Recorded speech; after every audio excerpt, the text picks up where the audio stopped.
Hello, everybody. How are we going? We had some cat issues, we had some technical problems, but we are here. How is everybody? How are we all going? So feel free to pop any questions that you would like to ask. I will say don't be spamming us about doing readings because that can get super annoying. So I'm going to pop that up. I don't expect that from most of you, but you never know who's going to find you, you know? So let's let's get into it. I'm just making sure that I am set up everywhere. And we're here and I can see everybody's comments because that's really what I want to be doing. Let me know if the sound is shitty because I think we should be good. I think we should be good. Amazing. Okay, and I can see your little comments here. We're still over there making sure. Let's pop this. Perfect. I can see everybody. Amazing. Let's go back to your comments. Amazing.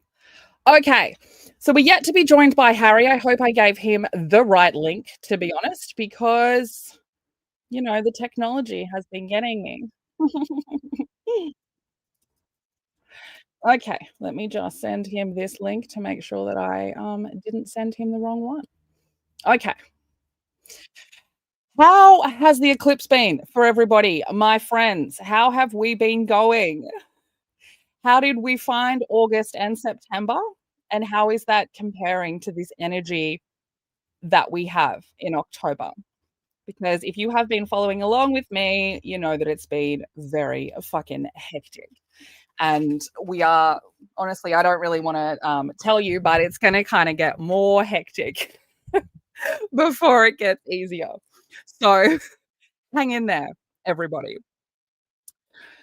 Moving to Queensland tomorrow. Oh, wow. I mean, some of these sound very much correct. Yep. Fucked. Correct. Yep. Stressed. Yep. This one needed it because she's moving to fucking Queensland. Where are you moving from? From Canberra. Oh my God. The weather. The weather. I was just up in Cairns. It's very hot up there. So I hope you can be okay with that. So we'll start off while I'm waiting for Harry to come and find us. I'm going to start off just going through some of this eclipse stuff.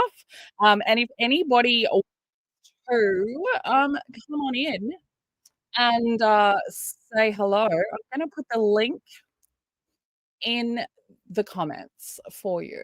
So your cats have been nuts. Cats do go crazy on some crazy moons, right? On some crazy moons. Yeah, I don't know how you live in Canberra, Lisa, because that is way too hot for me. Way too fucking hot for me. Okay.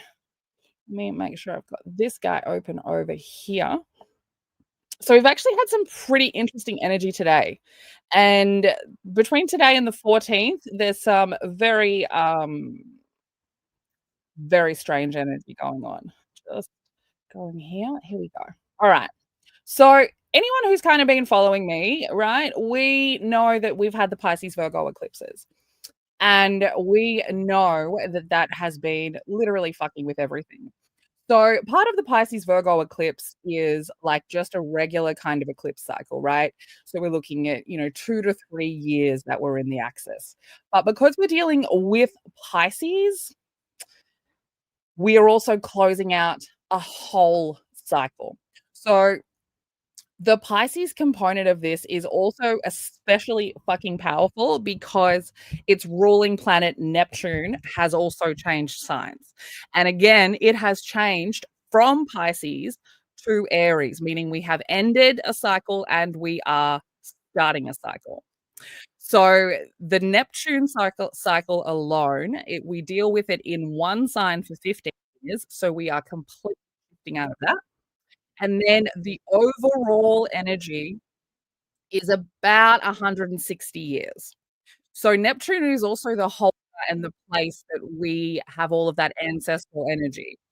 And within that ancestral energy, of course, is that trauma programming, that emotional programming. And Pisces, of course, is the integration of the wound and having that turn into wisdom.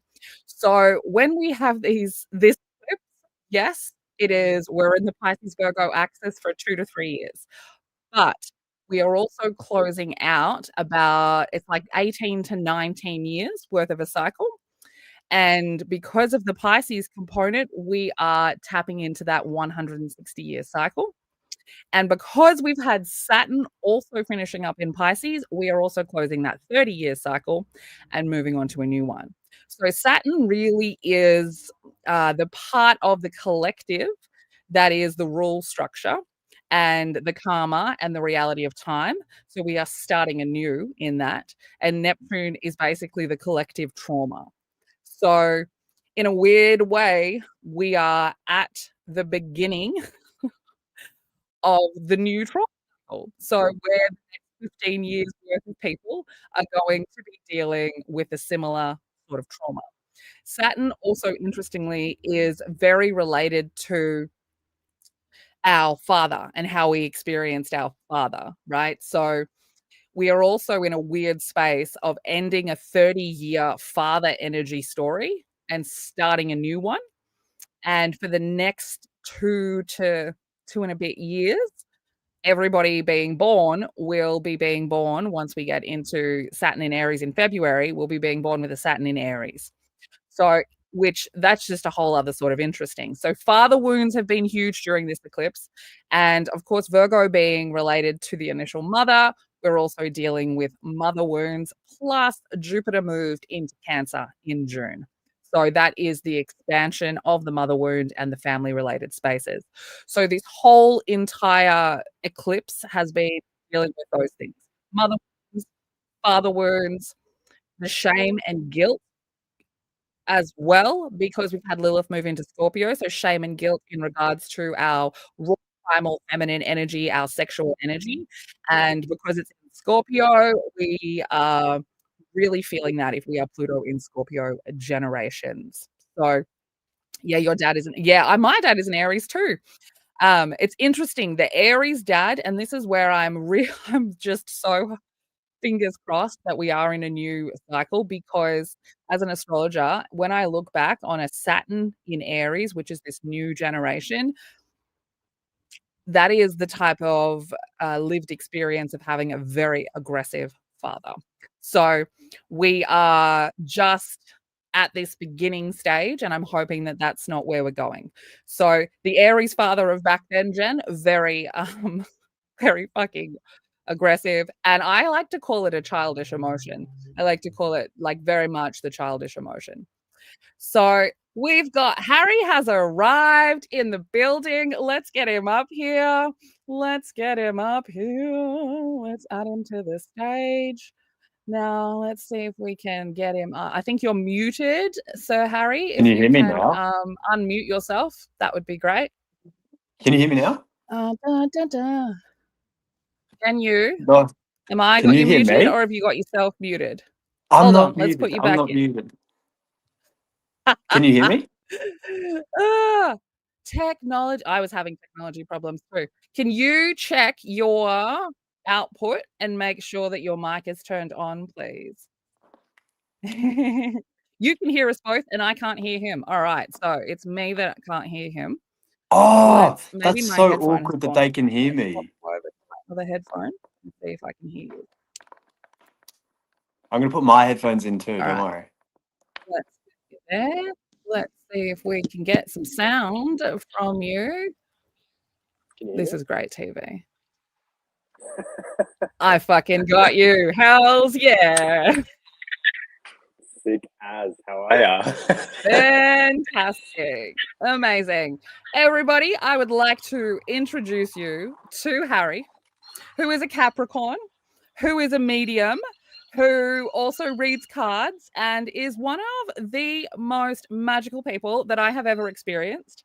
And just as a little hilarious backstory, and for everyone watching on TikTok, you should come over to YouTube, my friends. But Harry and I actually met on TikTok. So, oh yeah, this is Panda. Yeah, she likes to come in, especially when we're talking about weird shit, because she a little witch cat. So Harry and I met on TikTok while I was doing one of my live stream tarot readings. And he just came on and I got called to read for him and I read for him and it ended up being a really helpful reading for him and we stayed in contact and we ended up working in the same shop for a little bit and we're very good friends, you know. I love a Capricorn, don't I, Jen? Do you want to tell us a little bit about the start of your story, Harry? Because it is very fucking interesting. Crazy, crazy. Well, thank you for having me on today. I really appreciate that. I feel like the vibes are so high today purely because of this. Like I was just Yes. really looking forward to it all day. But hello everyone. Thank you for having me on. A bit about me, as Analia said, I'm Harry. You might see my name pop up a lot as boy medium. It's getting a bit weird now that I'm getting old. Like, you know, He says I'm not a old, boy but anymore. how old are you, Harry? I'm nearly 20. Nearly 20 now that he's getting old. Yeah, I mean, I'm not a boy, all right? Like, I'm not a boy, but um, I started doing this when I was 12. Like, I started, you know, talking about spirituality and really sort of opening up to spirituality when I was about 12. And I know when you hear that, you automatically think like, oh, he was definitely pushed into it, or you know, he comes from a family where there's spiritual. No, no, I'm the first person in my bloodline to do this, as you know, as something to help publicly. And yeah, I've been doing shows and I've been doing readings and private stuff like that for 7 years now, nearly 8 years. And I, yeah, I just saw that message come up, OMFG 20. Yeah, that's right.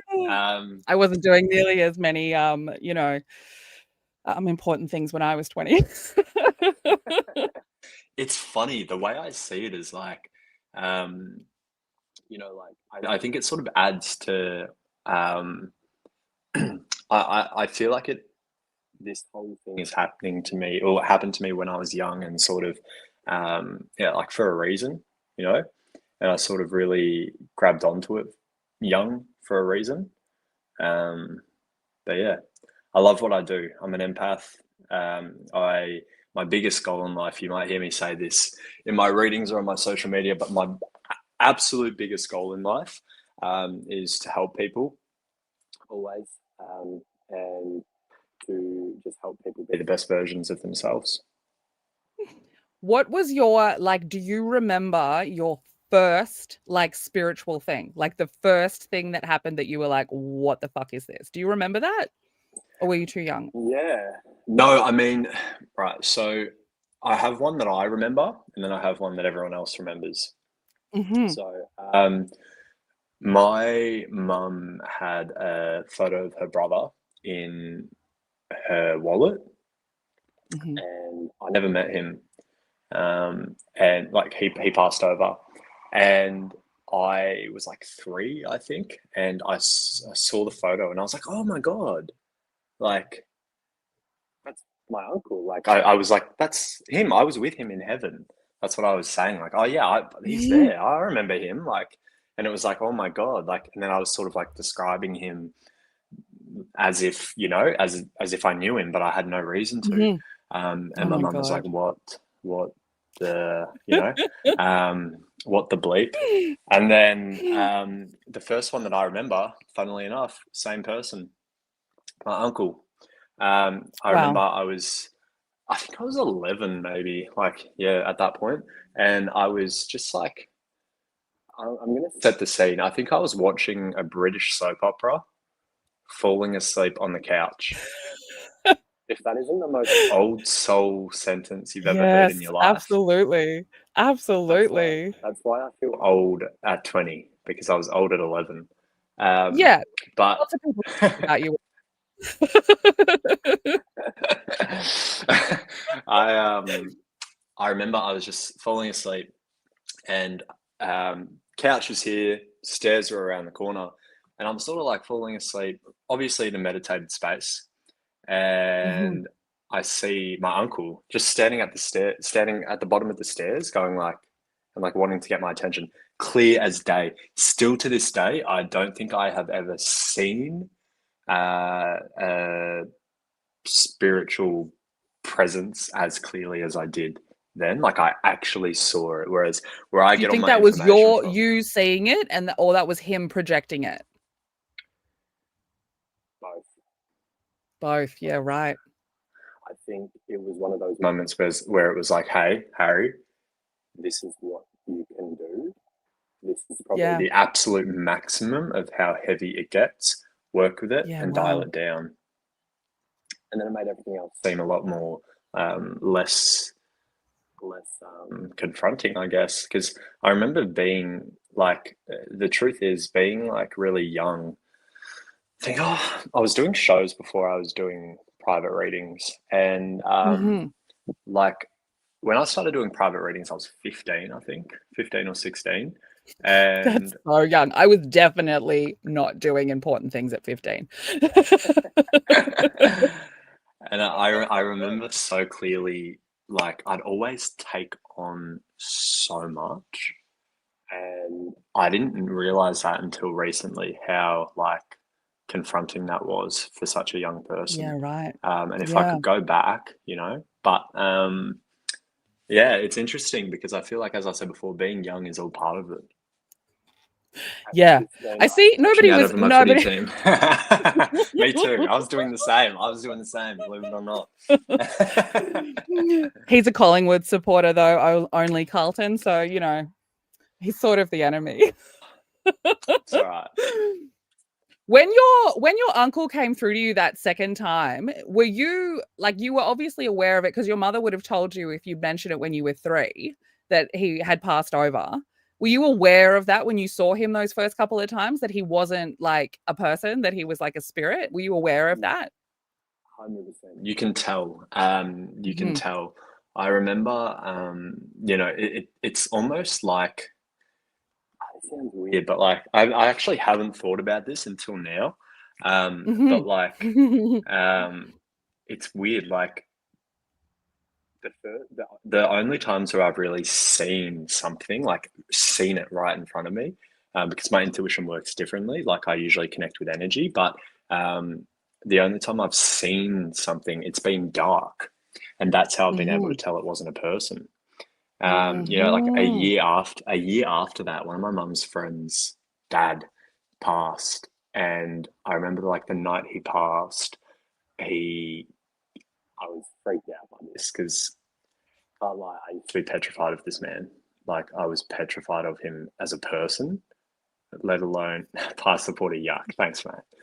I I was scared of this man when he was alive, and then he came through as a spirit, and I was like, hell no! Like, what is this? Oh, that's extra Um, scary. I know, but do you know what was the weirdest part? I um, I had this tall lamp. You know those lamps are like the standing lamps, and it's like vintage, and Mhm. it like, you know, Mhm. 12-year-old me thought that was so cool having one of those in my room. But I remember that when the night he passed, he was standing at that lamp, holding it, being like, and trying to, and I was like, oh, hell no, hell no. Like, I got up straight away and I was like, absolutely not. What is this? And then, yeah, Wow. bizarre. Wow. Yeah. Yeah, that's creepy. And I've not had experiences quite like yours. Um, yeah, I've not had experiences quite like yours. So Lisa wants to know, were you scared the first time you saw something? yeah, yeah, I Mm. think I was because I didn't Hmm. know. Um, there was a lot of some mixed I have mixed emotions with that. Yes, Mm. because at the time I would have been petrified, and I Hmm. would have been really, you know, I remember feeling quite confronted by it. But then Hmm. there's also like when you're starting out with spirituality and that you you you would have gone through this as well. But like you sort of have those times of doubt. You're like, no, no, no, I was just imagining it. No, no, no, no, it's Yes. just, Like, and Yes. I did think that for a while. And, you know, it's not like right after I saw my uncle on the stairs, I was like, that's it, new career choice. Yeah. Um, you know, like it wasn't that for me. It was a gradual build up of things that, you know, Mhm. kept adding. So I think it was, even though it was confronting the first times, it was confronting the first few times and then it became a bit more normal. Yeah. Yeah. I think that's kind of like my experience as well. Like mine started from a moment of trauma. So, you know, I lost a baby at 22 weeks and I guess was just trying to figure that out. And because I'd lived like all of my life up until that point, like up until I decided to have kids, I didn't really think I wanted them. And so then when I made the decision and then I lost the first baby, I was just like, I must have made the wrong choice. And so, as part of that kind of recovering from that fucking depression, it sort of sent me into a bit of a spiritual spiral. And I sort of, the first thing that I had come through that really gave me a connection to spirit was like a goddess kind of energy. And I'd always been very interested in like Nordic stuff and like just the mythology of Nordic stuff. And so to me, it felt like Freya, like what I'd known to read about Freya. And so I got really into that and I started really looking into that and I made runes and like would use runes. I use tarot now, much easier, but I was using runes back then and like really trying to get into it. And then with the astrology, it was kind of my bitchy past me that really got me into astrology because I was living with someone who used to check the magazines every day and decide how her day was going to go based on her sun sign. And I was like, I'm going to prove this fucking bitch wrong. And like went down this rabbit hole of like trying to prove her wrong and was like, oh no, this is absolutely real. And then down further I went. And then as part of that, tarot found me. And I really can't remember how that happened. I feel like I was shopping for a friend in like a witchy shop and just a tarot deck was like, you need to have these. I was like, all right. And so I got them and I started learning them. And then that's when the real spiritual shit started happening. And once I'd opened that door, it was open. And the first I remember seeing kind of spirits when I was younger, but like did that thing was like, oh, that can't possibly be real. I must have dreamed it. And then now that I was in the tarot and then sort of like could feel that there was people kind of walking beside me. And on my mother's side, there is like an indigenous heritage. And so I've always kind of felt like connected to Australia in that way. And like I only found out when I was 14 that there was indigenous heritage. So like it took a really like long time. And so when I was kind of doing some witchy shit, I've always been a little bit witchy. You know, I loved the craft and that sort of stuff. So we always used to like fuck around with witchy shit. And so then, like, as an adult, when you're messing around with it, it's a whole different story. And so I was one night kind of just calling out, like, who are these people guiding me? Like, where are these messages coming from that are talking to me in this tarot? Like, where is this coming from? And I was like, and Jen, you'll love this. I was doing a little like ritual dance in the mirror and like my face changed. And I was like looking at myself, but it wasn't my face. It was a slightly different face. And I ended up like finishing that little ritual. And then I drew this woman's face. And after I drew her face, a name came into my head. And she said, my name is Pearl. And so I was like, holy shit, and like freaked out for so long. And then I asked my sister, who had been doing the family tree, I was like, do we have anybody in the family tree called Pearl? And she's like, no, nothing that I can remember. And so then a couple of days later, she gets back to me and she's like, so I went down a research rabbit hole. And it turns out that there is a specific spelling of the name Margaret that actually is Pearl. Like that is from the name Pearl. And we have one of those. And then I found out that she got married on my birthday. And like I'd always felt that there was like a curse kind of energy around men, specifically fire sign men. And so then I found out that she'd gotten married on my birthday and then died the day before my birthday, like years later. And I was like, this is fucking her. And like she comes through like when I need to be fucking tough. Like she is someone who comes through very tough. And that was probably my experience with seeing something that I actually believed that I was seeing. And honestly, it was fucking terrifying and exciting and validating all at once. All at once. Yeah. So I can't imagine as a kid, like, because you already have the imagination, right? So it's fucking wild to think that as a kid, although my 6-year-old says some weird things to me, he's a Capricorn. So maybe he is actually saying, I always believe him. I always just go along with it because I don't know whether he's telling the truth or not. And maybe he is. Maybe he is telling the truth. So, like, it's weird. But as a kid, you've got the imagination anyway. So it's like there must be a little bit easier in some ways as a kid, because as an adult, you're already like, I don't want to believe this because I'm told that it's not true. But as a kid, you kind of believe it, you know? Yeah. Okay. We've got some questions in here. So let's pop them up. So Lisa says, how did you embrace your gifts? Yeah, that's fine. How did you embrace your gifts?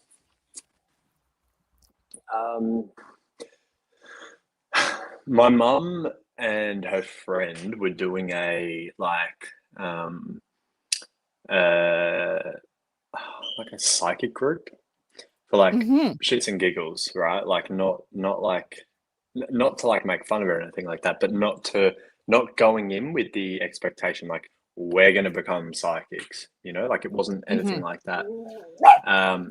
But it was that group, you know, they were going in, they were just wanting to like sort of enhance their intuition. And then my mum was like, oh, you should come and meet this, you know, this lady who runs it. And she was like an older lady who I was really scared of. And I was like 12. And she was like, why don't you come in and do a thing with us? And I was like, okay. So I went to this group in like the middle of nowhere, like on some school night as well, right? And you know, it's just bad the life that you've lived. Nah, I know. And then I had the first thing we did was psychometry, which is probably like my thing, right? And I was holding this piece of jewelry, and it's to this day, man, I cringe at what I said. Because like I was such a kid. For some reason, like it was the first reading I sort of delivered, and I was holding a piece of jewelry that I didn't know who it belonged to, and it was in a group of people, and I was like, it sounds so weird, but like I keep seeing like a desert, and like, you know, I keep seeing like camels and stuff like that, and like pathways. And then I remember saying, you know, like in Dora the Explorer when they go through that path, and they were like, nah, this is like everyone in this group was like 50 plus, right? And I was like, you know, describing the path, and I was like, and everyone in that group said, no, not mine. It's not my piece of jewelry. It was the lady who was running it, that medium who was running it. She gave me her piece of jewelry to read. Right.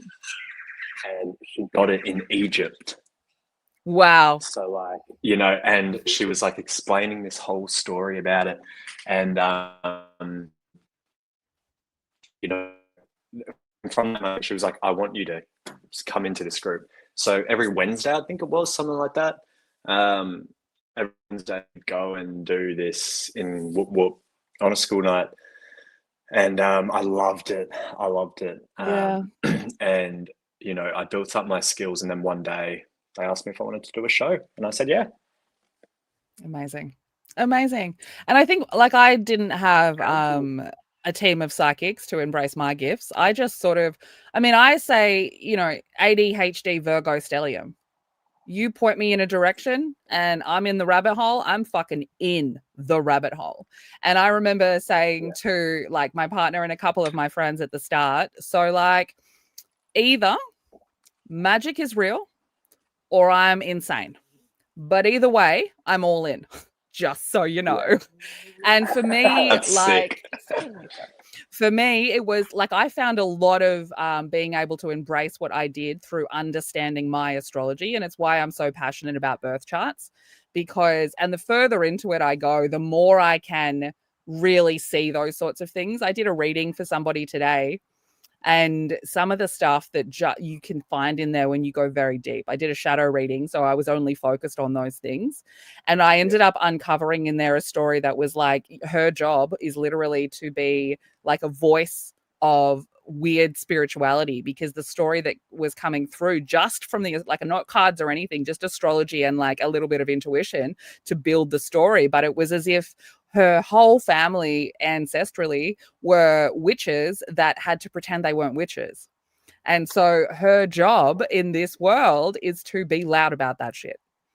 And yeah, so the astrology helped me understanding my own astrology and then the tarot and music, getting messages through music. One of my other spirit guides is a friend who passed a couple of years ago and he was a singer. And so I find I get a lot of messages through him. But really, you just kind of, for me, I just kind of had to choose to believe that it was real. Choose to believe that it was real. Choose to believe that I was seeing, feeling, hearing what I was seeing, feeling, and hearing. And, you know, fake it till you make it. And I just kept telling myself, like, we're just going to choose to believe that this is real for a period of time. And then eventually I got to a point where I couldn't prove it wrong.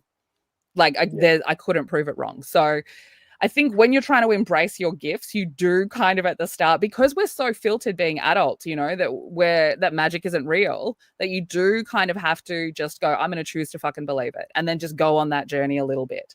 Because yeah, like this comment, right? Self-doubt is hard. Like it's really hard to get over. And so when you're like trying to learn and even so sometimes when you're reading cards for yourself, that's very hard because your ego can get in the way. So I never ask important questions to my cards and expect that I'll have the exact answer because your ego can absolutely get in the fucking way. And that takes some time. That's probably takes the longest amount of time to be able to kind of figure out how to navigate that. But you just have to fucking pretend and you find whatever it is that you can connect with and connect with it. And of course, nature, you can't underestimate nature, being in nature and just like nature is magic. And if you are in nature and you're paying attention to it, that alone, you're kind of looking at it like, how the fuck does this exist? And like, if this exists, then of course magic is real, you know? Yeah. And so I think you just have to believe that it's true. This is also a great question. What advice would you give an adult who is rediscovering their abilities? I think it's a great question.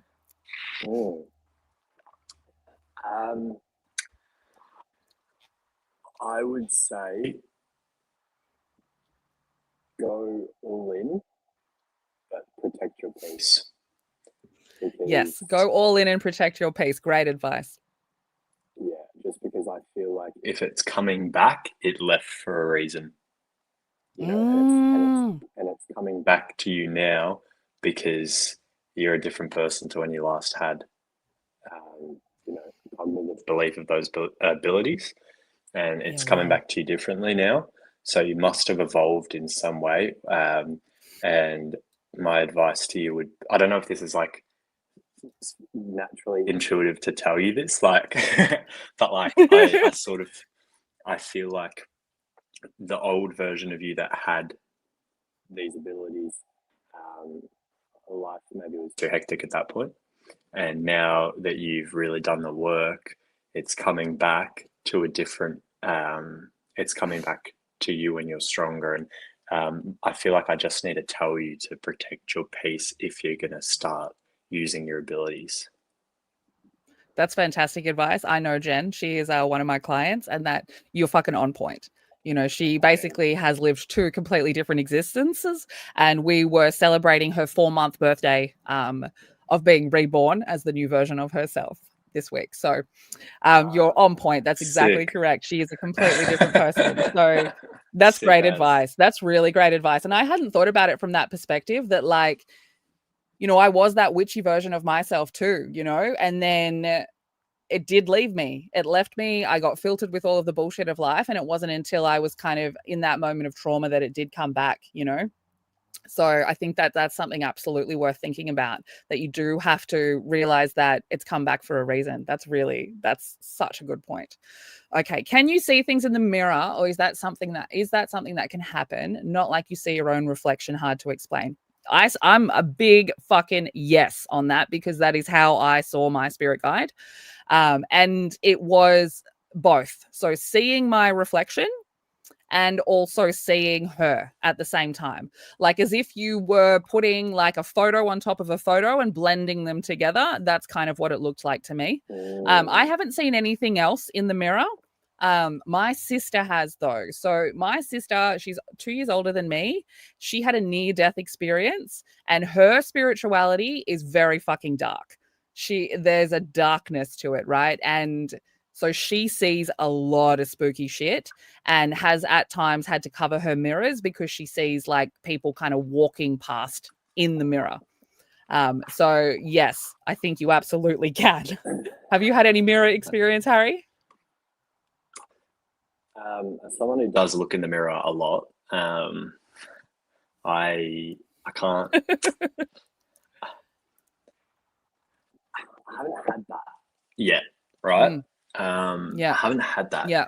I believe I'm a very like, I believe in this stuff. With that was the most like, I sounded like the biggest skeptical male there. I believe in this stuff, but I like, I don't know. I feel like that would freak me out, and maybe my spirit guide's being like, "Nah, man, that would freak you out." Yeah, I think your spirit guides are very protective of you, and I think that is because you started as a child. Like in the other interview that Harry and I did, which is available for you to watch on YouTube if you're interested, we were talking about that. I asked him, when you're 12 and you're doing readings for adults, what are you doing when like an adult story comes through? And he said that he didn't feel like that happened because he was protected. So I do think that that's probably true, that if it is something that you're afraid of, it would be something that you would be protected from, which is good, Yeah.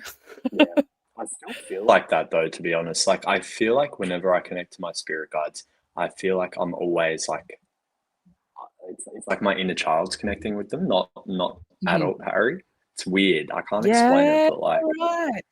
Well, I see in people, I guess I have seen it a number of ways, but in most people, the inner child and the higher self are the same. The same. It's just a polarity, right? So on one end is the inner child, and on the other end is the higher self, right? Because the inner child, to me, that energy always looks like, like the most boundaryless version of the energy. And then the higher self, it's like that same energy, but it is like kind of learned like what it is and how to use it. And, it can see more things because it's learned how to use its ability. So I think it's both the same. So I think your higher self and your inner child are, you're just on your way to that other version of yourself. So we've just had this question pop in. How did you know you could do this? So Harry has started when he was 12. You must have missed the start. He started when he was 12. He saw some spirits, and he had a very, very, very supportive family who really helped him through it.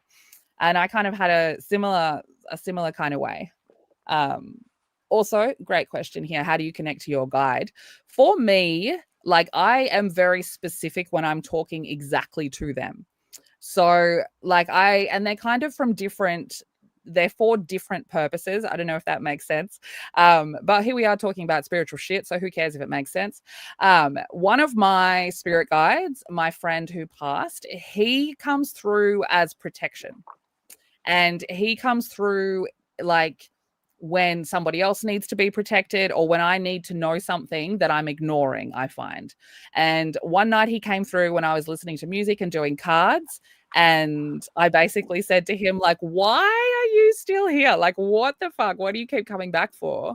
And he told me a story through the cards that he is always there with me, that in a number of lives, he is always there. And that in this life, he had to leave to be able to help me in the way that I needed to be helped. And like he died when he was 29, so very young. But he was an old soul too. He was an old soul too. And he was a Cancer energied person. And I believe that his purpose was absorbing darkness. So he was also a very dark kind of energied person. And I feel like his darkness meter just got full and that was kind of it. And he knew. And the way that he went was with one of the rarest brain cancers that possibly exists. That, you know, he got surgery to get it taken out. It came back immediately, but only 8 other people or something had the surgery. So like, I think that was his number was just up. And I think, you know, that's what he was here for. And so when I connect to him, it's generally through music because he was a singer or something creative I go to for him. When I'm connecting to Pearl, who is the indigenous ancestor, I have to be like feet in the earth. So I use music as well, but I use more kind of drum-based music versus when I'm connecting to my friend where I'm using voice-based kind of music. But yeah, when I'm connecting to that kind of, because she's very primal, you know, that's a very primal kind of energy that comes through. And if I really want to connect, I'm feet in the dirt, I'm nips out under the moon, I'm like, you know, in water, I've got my feet in the ocean or something like that. But like, I am like, you know, I'm as close to nature as I can get. And she is strength for me. She comes through as strength. So a different to Max, which is protection, but she comes through as strength and as like the dark feminine energy.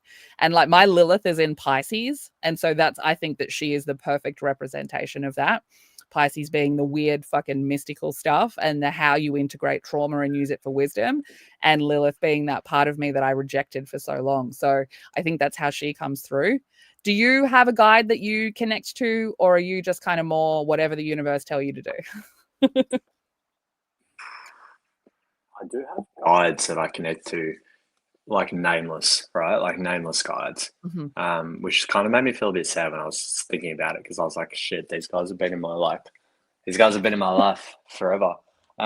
Like, not even joking, I feel like so connected to them. Like, about to get really, like, this isn't meant to sound dark, but like, I feel like they're just in the spirit world, almost like a bit of an angelic vibe, right?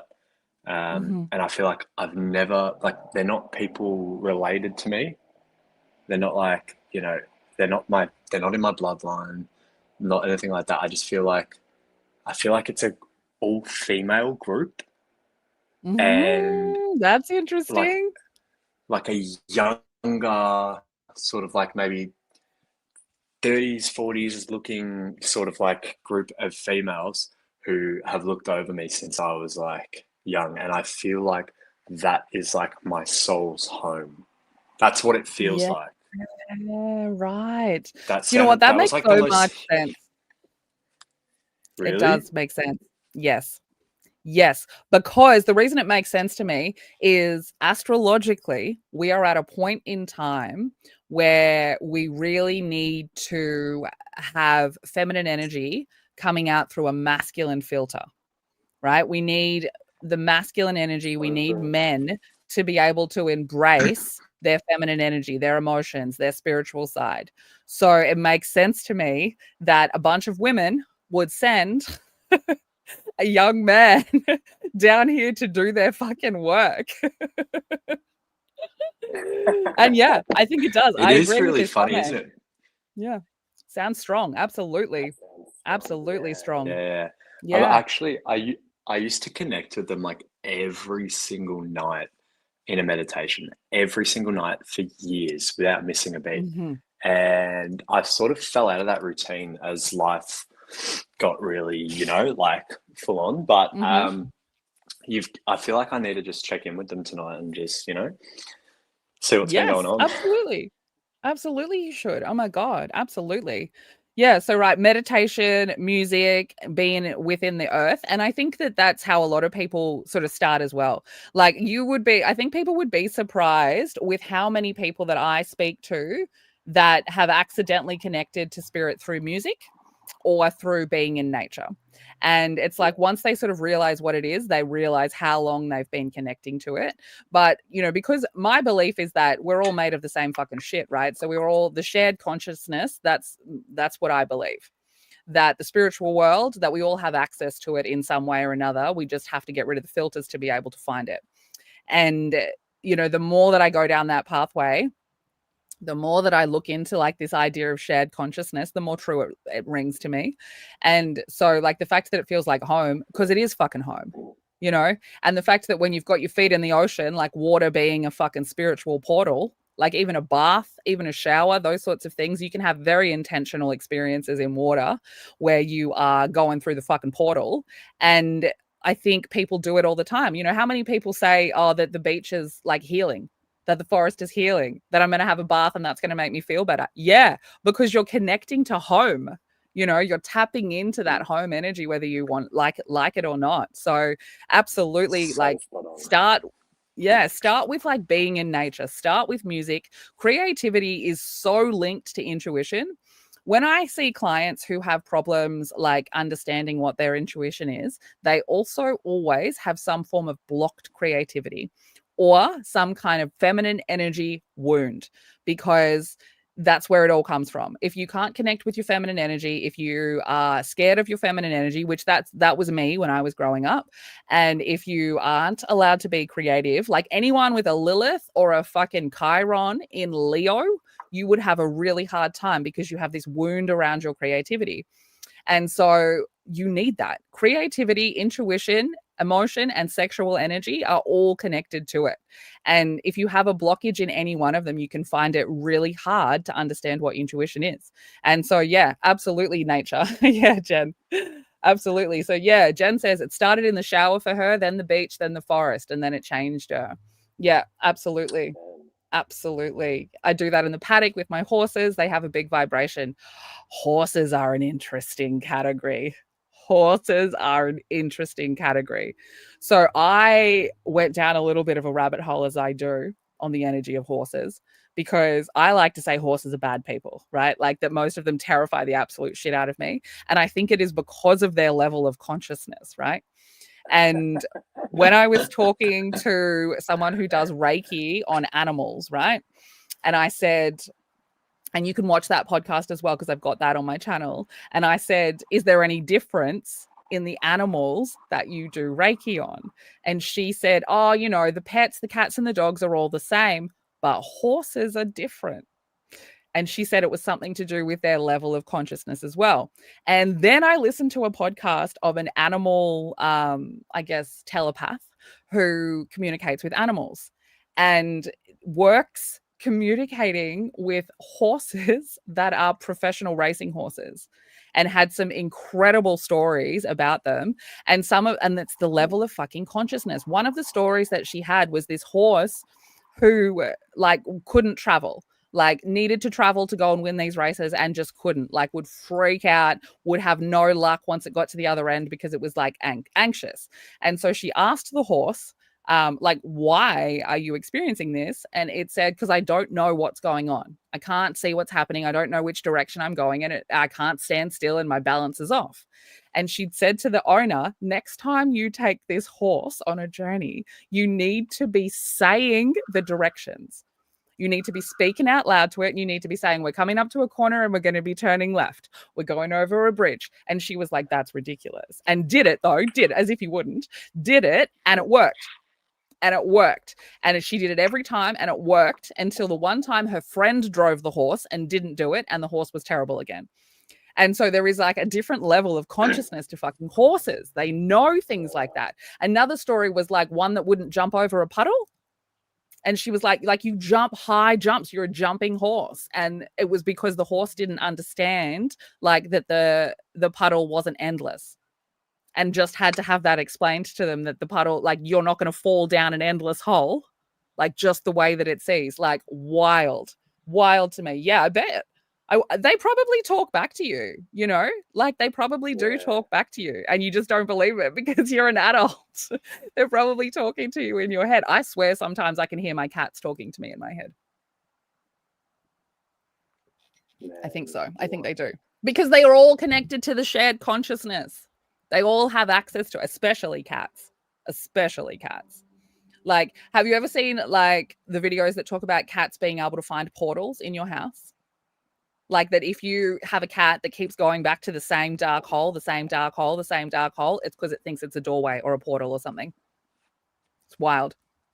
They do. You can see it in their fucking body language. You see? Yeah, see, horses. Weird. Absolutely. What does it mean for spiritual people? Just random question. What does it mean for spiritual people who are like petrified of animals? Are you scared of animals? Are you asking for a friend or are you asking for you? I think Asking for a friend. I think it is because of a past experience, right? So you might not remember it, but your body remembers. And I know a couple of women who had a lot of like traumatic experiences with dogs. They're very spiritual, and they not liking animals at all. I think when you haven't had a traumatic experience with animals, I think there is a connection somewhere in your past, like in your past life or in your spiritual ancestry, where animals have been a problem. Yeah, and you could probably find it in a birth chart if you went deep enough, I reckon. Probably have something to do with the sixth house. And the energy in the sixth house, because the sixth house kind of rules over small animals. And so you can kind of find some information in that about it. Yeah, with a dog. Yeah. Well, dogs are an interesting, and like, I think dogs and cats are very different energy wise, and I think dogs are a little bit, I guess, emotionally immature in my mind. And I think cats are a lot more emotionally mature. So I think that like dogs scare people because they're very easily manipulated by humans. And I think they also get anxiety and have all of these feelings. What's this? I'm terrified of crocodiles because in a past life I got killed by one, and I'm sure of this somehow, don't know how to ask, just am. Yes. Right. So this past life, knowing how you died in a past life, it is hard to kind of know if it's right. But I think you fucking know. There's a gut thing, right? So I've got a story about that. When I was in Italy this year, which was my first time in Italy, of course I wanted to go and see all of the witch things. And so we went to Triora, which is where they burned the witches, right? They burned like 20 witches there. And it is this creepy little town on the top of this fucking mountain. And we had to go down this like very skinny, like one car fits, but it's 2 lanes. It was sunny as fuck. It was like middle of the day, but that road was foggy, like fogged the whole way. So we got there. It was a very nice vibe. And that was fine. And like the outskirts of that town, very beautiful. And then as we got closer and closer in, it got a lot more dark, so much darker. And they had a little witch museum in there. And we went into the witch museum. And mind you, this is after I saw a ghost child like try and attach itself to me and my partner. And then we go into this fucking museum. Like he goes to walk into the hole and I grabbed him and I was like, we're not going in there. Like there's a child who wants to come with us. And I don't see shit like that. Like that's not my existence. I don't really connect that way to spirit most of the time. And so we go into this museum and they've got photos up all over the walls. And I found this little girl's photo, like the girl that I had just fucking seen outside in this hole. I fucking found her photo. I was like, okay, this is creepy.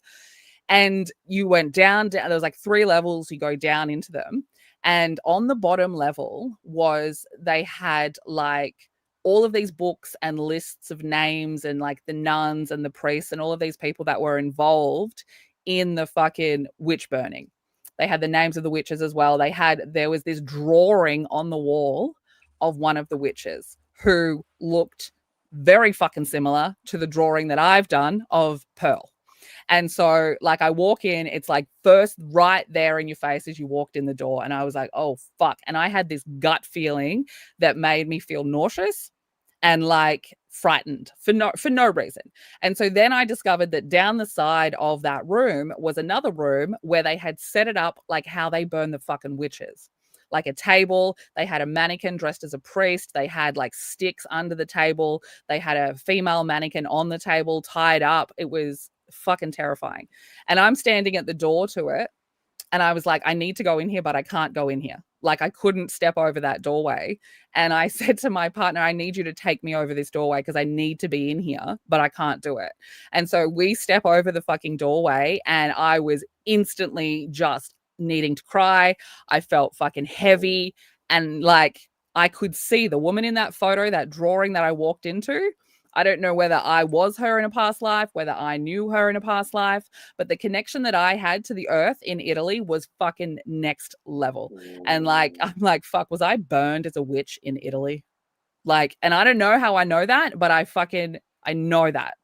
I know that there is a connection with something along those lines because I have never felt the way that I felt in that fucking room. It was intense. I got Intense. goosebumps like 5 times in that story. That is insane. Italy was like constant goosebumps for me. Constant.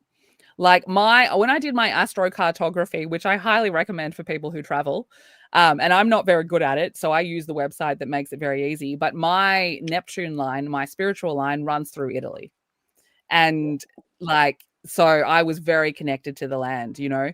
And I met an Italian witch there who gave me a fucking deck of cards, like as a gift. She didn't even speak English, and she was like, "These are for you." And like doing readings with those cards is next fucking level. Like they're all in Italian, so I do have to translate. I'm still trying to learn Italian, but she gave them to me because she said, I did a reading with these 3 years ago and I had to tell my best friend that her son was going to die and I don't want to do that anymore. It was like, I'm going to stick to Oracle cards. I don't want to do that anymore. And her and I both, even though I only spoke English and she only spoke Italian, we fucking knew each other. And like, she was like, you're my sister. And I'm like, yeah. And I've done a reading on it. I did a reading for her and I was like, fuck, that's spot on. So like there is some kind of connection. And like sometimes you can't fucking explain it. You just know, but that's what spirituality is. That's what it is. And like the podcast that I was on last night, if anyone caught any of it, was obviously some fucking skeptics. And very interesting that they had me on. But like we were talking about this idea of spirituality. And he's like, how do you believe what you believe? Like, why do you believe it? And I was like, I don't know. I just know, right? Like, I just know. And the other person that was on there was a Christian person. And so he asked the same thing to him, like, why do you believe what you believe? And he said, I just fucking know. And I think that is what spirituality is. And I think that's why people struggle with accepting it, because like it's not emotions that you can feel and it's not logic that you can think. It's just a fucking knowing. It's just a knowing. Yep. Yeah. Yep. And it's like, it's gut, right? Like I always think like logic is up here, right? And feelings are here. And the gut is where you fucking know. And there is so much fucking science coming out now about that. That is so weird that you say that, because like the gut is like, whenever I do intuitive exercises, I used to work at a shop, and we used to do like workshops sometimes, and the warm-ups I'd get people to do for intuition, I'd always focus on the gut and the abdomen because that's the core of intuition. So it's funny that you say that. Yes, it's true. It's fucking true. And like I've gone down to a number of fucking rabbit holes, obviously, but like a number of rabbit holes that have shown me there is like science coming out. Like if you start looking up the connection with like depression and your brain and how, you know, inflammation within the stomach, that energy crosses the fucking gut barrier and goes into your brain and causes depression, right? And so it's the same fucking thing. And then there's also science that talks about like lots of weird shit to do with women and like when you're working in close quarters with them. And they've done these studies on women that work in close quarters with them whose menstrual cycles all line up, right? And the reason that they all line up is because there is a specific energy that comes slightly a different, like a distance outside the body that other people can feel. And so the most boss energy woman is the one who sets the tone, and everybody else's menstrual cycles connect up to that. There's also science within that same kind of study space that says that like the boss man, the boss person at the job, their level of stress directly impacts the people underneath them, which that's a fucking energy thing as well. It causes like cortisol problems. It causes like a collection of a certain type of fat in the waist area. They've done studies on it, like on like the stress levels of the boss and these problems arising in staff. So like there is this energy that we give off as humans that other people can feel. There's science that backs that up. And then there's this science that says that the gut has a connection to the brain in a way that we never thought before. And that like one of the things that they're studying, and Dr. Tara Swart actually has some fucking incredible stuff. So she's a neuroscientist, and she's very recently come out saying that she's had some fucking crazy spiritual experiences talking to her past partner who died. And so she's coming at it from like neuroscience and psychology, and like is trying to find the connection between spirituality and like this physical world. And she talks a lot about this gut situation and like how we don't even know how it does what it does, how some of the things that it does, but that intuition, that's where it fucking comes from. It comes from the gut, and there is like specific studies that are starting to prove that is the case, and they're looking into and linking it to like those types of trauma that you only have in your body, right? Like that you can't remember, you know, and people go and do, I can't fucking remember what it's called, those therapies where that you're like drumming on your body or you're making noises, like loud noises. And it's like to like clear out blocked parts of you that have got trauma. And that's a real thing. That's like like psychiatrists will tell you to do it. That's a real thing. And it's because when we experience trauma, even in this life, sometimes we just can't hold it in our mind. You know, we're too young. We don't have the memories for it. And then sometimes it's because it's an ancestral trauma. So your body doesn't remember it, but your spirit remembers it, and it gets trapped in between the spirit and the physical body. And it gives us, that's where intuition comes from. So like being terrified of crocodiles, like probably you did get eaten by a crocodile. So in this life, you're like, well, fuck, I'm staying the fuck away from crocodiles because I learned my lesson back then. And that's information that is stored in your body. And so your body is having a reaction to a memory that you just don't physically remember in this body. So like, that's just how it fucking works. Like, I think they're going to prove it. And like the telepathy tapes makes me so fucking confident that they're going to prove it, that they're proving this like idea of shared consciousness. And there are also scientists who are now saying that, you know, we've come from this place of thinking that consciousness only exists because we're having a physical experience. And now they're going, actually, you know what? This physical experience only exists because of consciousness, which means that all the fucking crazy spiritual people have been right the whole fucking time, in that we are creating this reality. We are creating this reality. So, I mean, just look at America. Look at that reality they fucking collectively created. Do you want a better example, you know? Because there's not a better example. Right. So if anyone, I'm going to pop this in the comments again, just in case, if anyone wants to join us and tell us a question, tell us a story or ask a question, you can just click on this and come and join us, which is fun. You don't have to. You can ask a question, obviously, in the comments, but you're welcome to come and join us if you want to. So hopefully that works there. But I just want to go back to this eclipse, because while we're talking about spirituality, that is actually the point of this eclipse, right? Being Pisces. So if you have had over the last, you know, since September last year especially, any kind of weird spiritual shit happening, that's why. That's why it's happening, because Virgo is the physical world and Pisces is the spiritual world. So the eclipses are quite literally the physical manifestation of spiritual things, of emotional and spiritual things. So yeah, I want Eclipse chat, Jen. Can you click on that? Is that link going to work? And I can pop you in and you can pop up here on the little screen and tell us your little eclipse story. I know you've got some good stories. But my eclipse story, like just a basic one, is that part of my...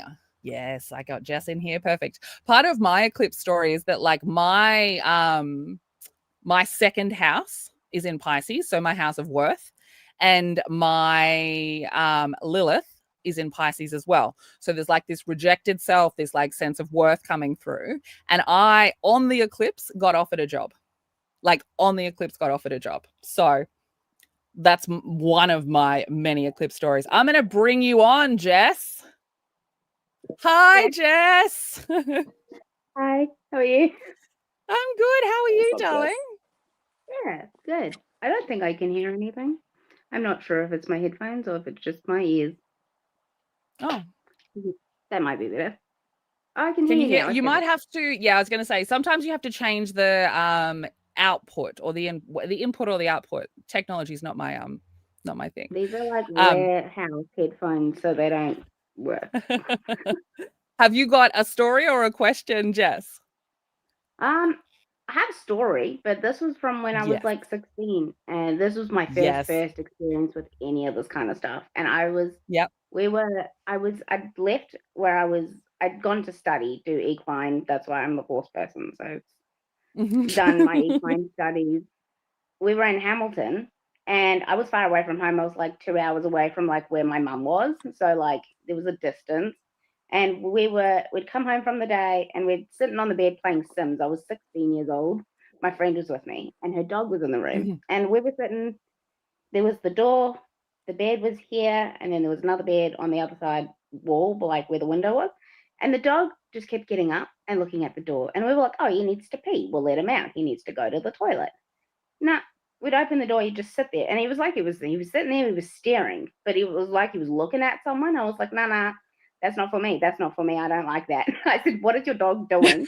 And she was like, nah, he needs to go to the toilet. Anyway, so he kept getting up and going and laying back down under the bed on the other side of the room. But he was growling. And I'm thinking, I don't like what is happening here. Like the energy in the room just dropped. And I was like, something's scary. It's here. It's happening. I don't like it. And because I grew up Christian, and I always had a Bible in my side drawer, and I was like, I should bring the Bible out. My friend was like, if you touch that, we're all going to die.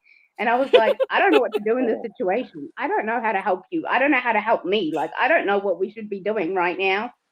Anyway, so the dog kept getting up and looking. And so I was like, okay, just ignore the dog. We'll just ignore it. Like, it's not happening. And he got up one more time and he looked at me and he went and he sat and he looked at this door and he was growling at the door. Like, and so we were like, open the door, close the door, open it. What does the dog want? Anyway, we just ignored the dog after all. We went and lay on the bed. And my friend, me and my friend, we were terrified. So we're sitting there like clutching each other. I'm like, I will pray for you if you pray for me. I have no idea what's happening. And I remember I looked over at Nico and I did not see a dog. It was not a dog. I saw his eyes. He lifted his head up and his eyes were like red, but like not like a dog. Like, you know, when a dog yawns and you see like the third eyelid? Yep. Not like that. Yep. It was red. Like it was, I'm going to call it a demon. I don't know what else to call My it. whole body is That's crawling what with I goosebumps saw. right now. Yeah. Every time I tell it, like there's goosebumps all go, like all the hairs on my back of my neck standing up. Yep. And I looked at him and I said, Nico, but when I spoke, it wasn't me. It was like this deep man voice, and I just felt pulled, like my whole body being pulled like through the bed. And I'm like, I'm going to hell. That's what it felt like. Oh my God. Anyway, and then Selena screamed, and she screamed, but her voice also, it wasn't a human. It was like a not in this world scream, nothing that you would hear on Earth. It was a horrible scream. It was like, oh my God, everything in the world had just died or something. Anyway, no, she screamed and I screamed, and all of a sudden he shook and everything just disappeared. Like it just went, like fully gone. And I was like, I'm never sleeping again. Cool. Okay. So what did you do after that? Oh my God. We slept in the lounge and we slept with all the lights on in the house. Every light on was in the house. I was like, I'm never going back in that room. That dog, you need to sell him, get rid of him. It's a demon. I'm scared of it. So every time then, so now that name Nico to me, I'm like, is Nico a demon? Like, what is Nico? Like, who is Nico? That's a really good fucking question. Exactly, right? Like, why did you come? Why were you coming to interrupt my How? Also, how? How did you come? How did you come through? Well, what had happened was, so there was a gypsy, well, what they call a gypsy, I don't know, someone living in her caravan, and she was very lovely lady. She was like on a bit of like, you know, when you meet people and you're like, oh, I'm not sure about your energy, but I'll let you come in just to see where you like feel you out. And she came in and she was like, oh yeah, someone died in this room. Someone took their life in this room. That's what that spirit was. This was the day that happened and blah, blah. And I was like, ooh.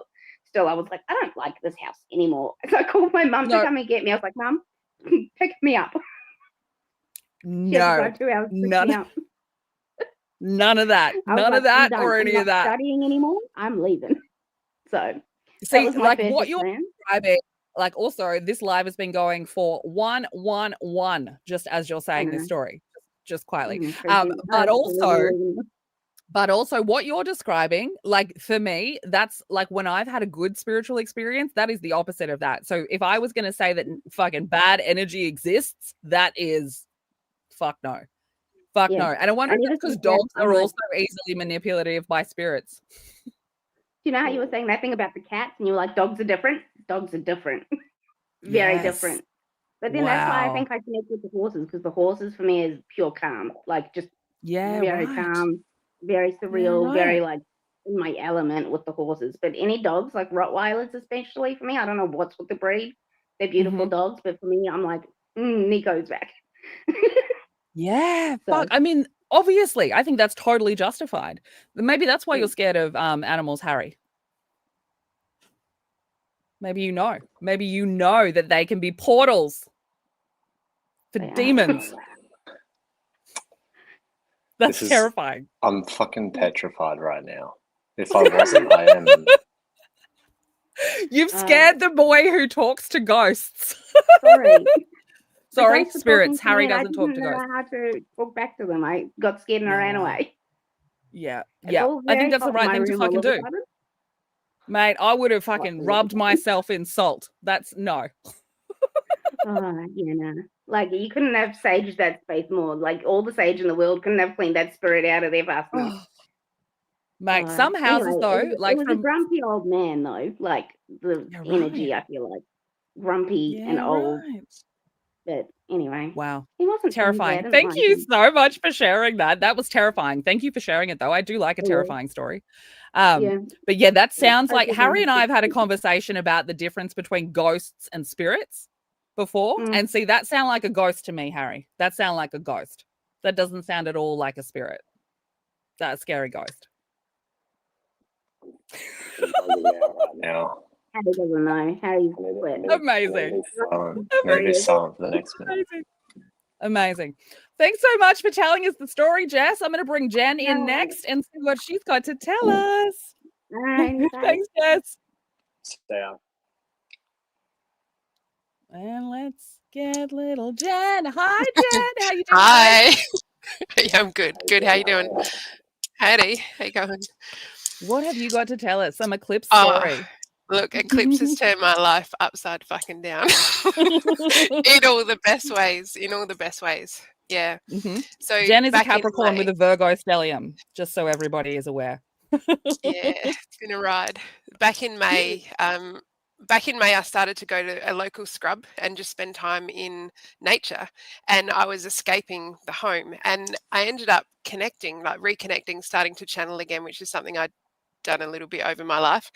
And I was basically given 3 chapters to a book, and then it was like it came through me so I could see me, if that makes sense. I don't know how else to explain it. But then a couple of weeks later, I ended up having a channeled oracle deck come through. And then that has basically, it was almost like I was given that so that I would become it, if that makes sense. And I had to basically, so since that point, I've ended a relationship, I've sacked workers, I've decided to put 2 of my autistic kids into supported independent living, they're adults, and also go for 50-50 custody with their dad. So it's like my entire life, and we're moving house, so it's like my entire life is just being flipped upside down, and but in all the best ways. Like I've had to unhide myself. That's hence the name Unhiding Jen, because I've had to do it. So I don't know what's coming, but it's like I've had to do this. It's like I just have to do what I'm doing. Yep. And that's like when I did that rambling video on TikTok about the head vampire dying.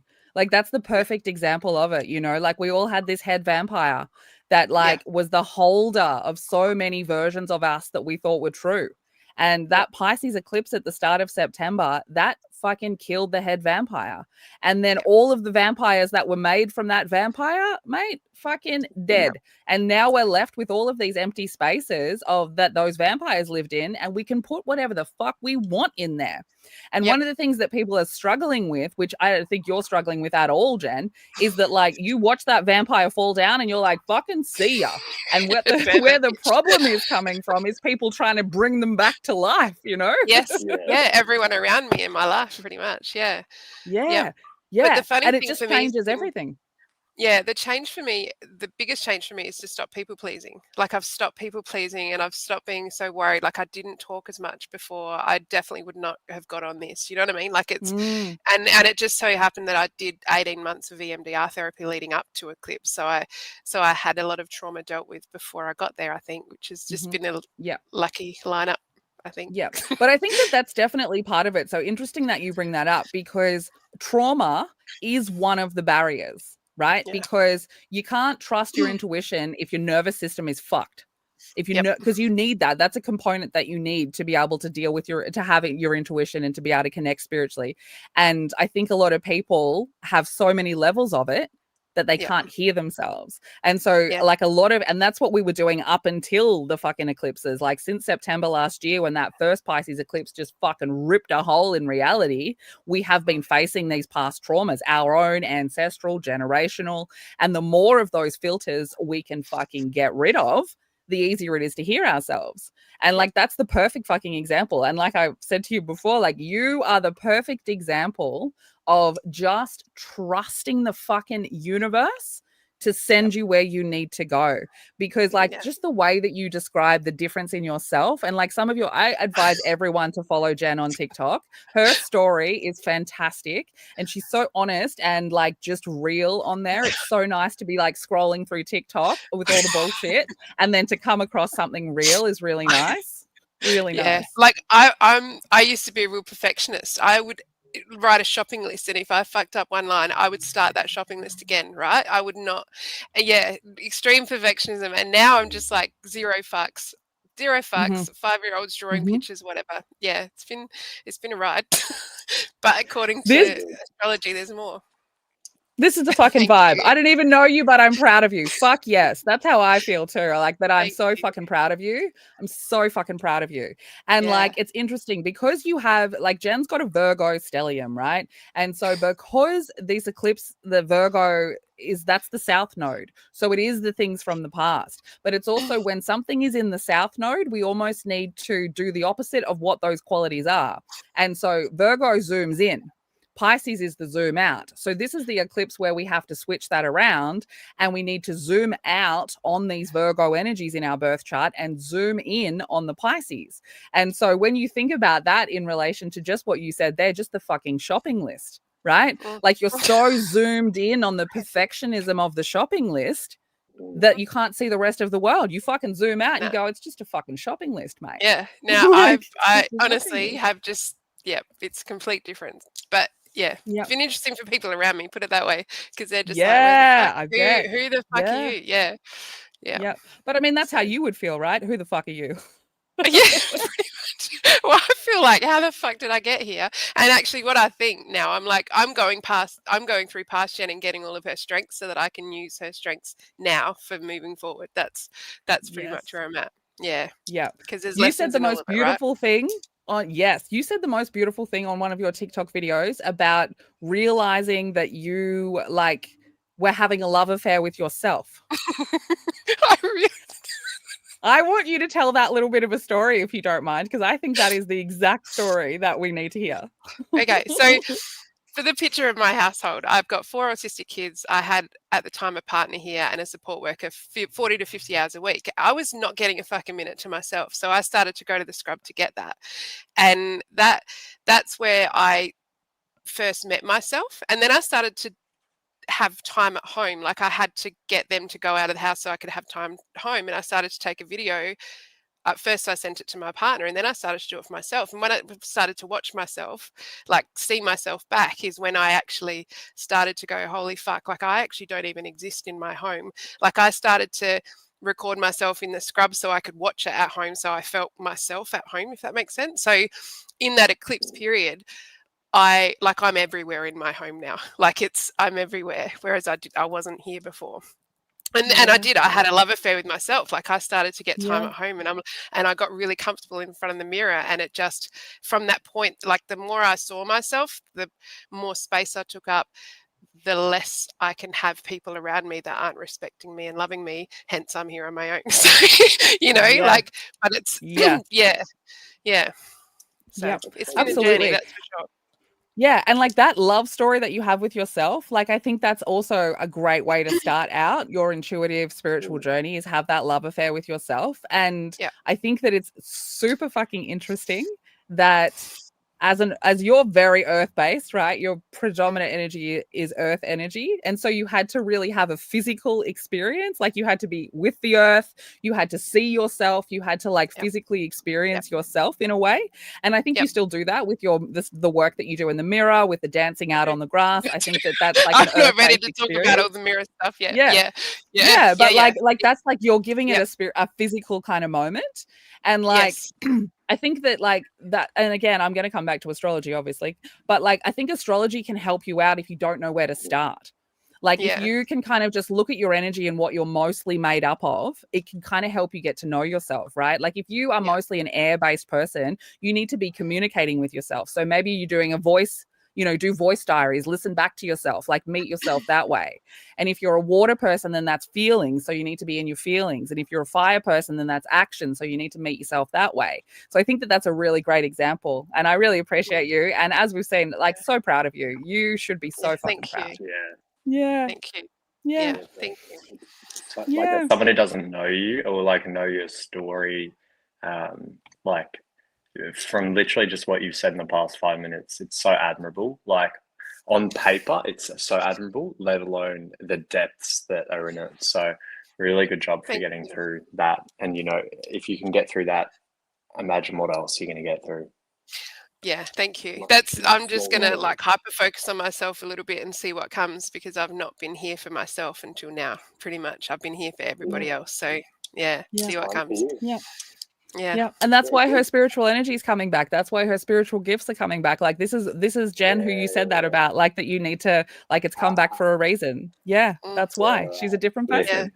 Thanks so much for sharing that, Jen. I really fucking appreciate it. I think that's very helpful information. Big love. If anyone else wants to come in, just pop in. Yes. Like this is what I mean. Like where like knowing yourself on so many levels is just the key to it, right? You have to calm the nervous system. You have to get rid of the traumas. Like when I was trying to describe last night to the skeptics, like how when I'd said, like, I had to work on myself to connect to that part. And they said, oh, what does that mean? And I said, well, you've got to go through your bullshit, like you have to look at your traumas, your emotional programs, what your belief system is. And you have to go through all of those things in order to hear yourself. Otherwise, you're not even hearing yourself. You're just hearing other things. Simone, it does actually count. Simone says she's an air sign. So does talking to herself count? It fucking does. It definitely does. You check the whole chart though, because you might not be like a predominant air sign. You might have some other energies that you can work with.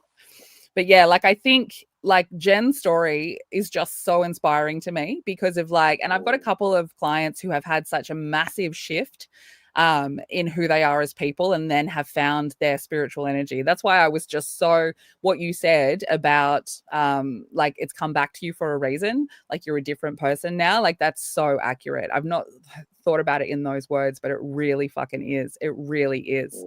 So I just like learn from each other, and like anyone, like go and follow each other on TikTok and watch some normal people, because that's also something that's a bit of a problem, and like everyone in here, like all of us have said a version of it, I'm sure, like, oh, I know this sounds crazy, or like you probably won't believe this, because we're just so used to that. But we are at this point in the world where the logical people are going to start losing their minds because the answers that they are looking for don't exist. And then they see the rest of us like fucking out here connecting with spirituality, being fucking emotional, and they don't know how to do it. So, okay. So, if anyone's got questions about what the eclipse was for them, you can just pop your birth date in there. I'm happy to kind of go through a few of them and sort of tell you where the eclipse was for you, because I think that that's very helpful information. But as we're, if you feel like doing that, go for it. But I am just going to talk a little bit. And Harry, jump in, because a lot of this fucking spiritual energy is going to be really important to you and your birth chart and what's going on for you. I was trying to find your fucking birth chart that I have done for you on my fucking computer, but I couldn't fucking find it. So if you want to give me your birthday, my friend, you can text it to me, or if you don't want to say it out loud, that's also fine. You can put it in a chat. I think there's a private chat on here that you can send it through to me. Over here. Yeah. How good's the privacy, isn't it? Yeah. If you go, private chat, and then you can fucking tell me your birthday. And we can go through that way. Which is because I know people get weird. People get weird about it. Especially like, when you are who you are. So this eclipse, right, is very pivotal because it's ending a cycle, right? But that means the new cycle starts next year, right? And it starts, you got a time as well for me, sir? Put that in there. Let's get really exact. Like it starts in February. So after the Pisces Virgo axis, which is the axis of service and healing, we move into the Aquarius Leo axis. And the Aquarius Leo axis is the axis of ego.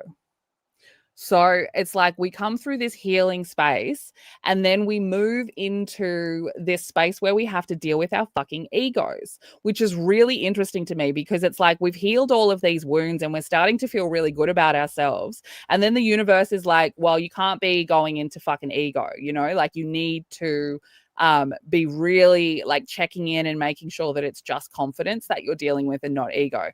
And that axis is going to be really fucking intense, because obviously Pluto is in Aquarius now for like fucking 20 years. And that is bringing on the age of Aquarius. And so we're all being asked to like find our authentic energy without going into ego. And this eclipse is going to fuck shit up, because for the whole entire time, we are going to have the South Node, which is where all our karmic energy fucking comes from, to have the South Node opposing like Pluto. So that's going to cause so many like things to come out of the shadows, like so many things to come out of the shadows, so many secrets to come out of the shadows. Like all of the people in power, right? Like they are, you could almost define them as like this, Leo energy, this Pluto in Leo. We're doing things this way, my way. The sun revolves around me, and this masculine style, but we are moving into a feminine style, being that we're like shifting towards spirituality. And so especially people with a Pluto in Leo, they are like mostly the boomers. They're going to have this opposing energy of power coming at them, and they're going to have to face a lot of things.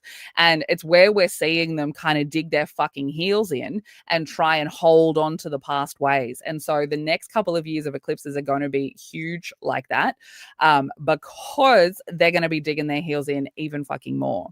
So as we move through the rest of this year, like this Scorpio season, like we have fucking Mercury is now in Scorpio.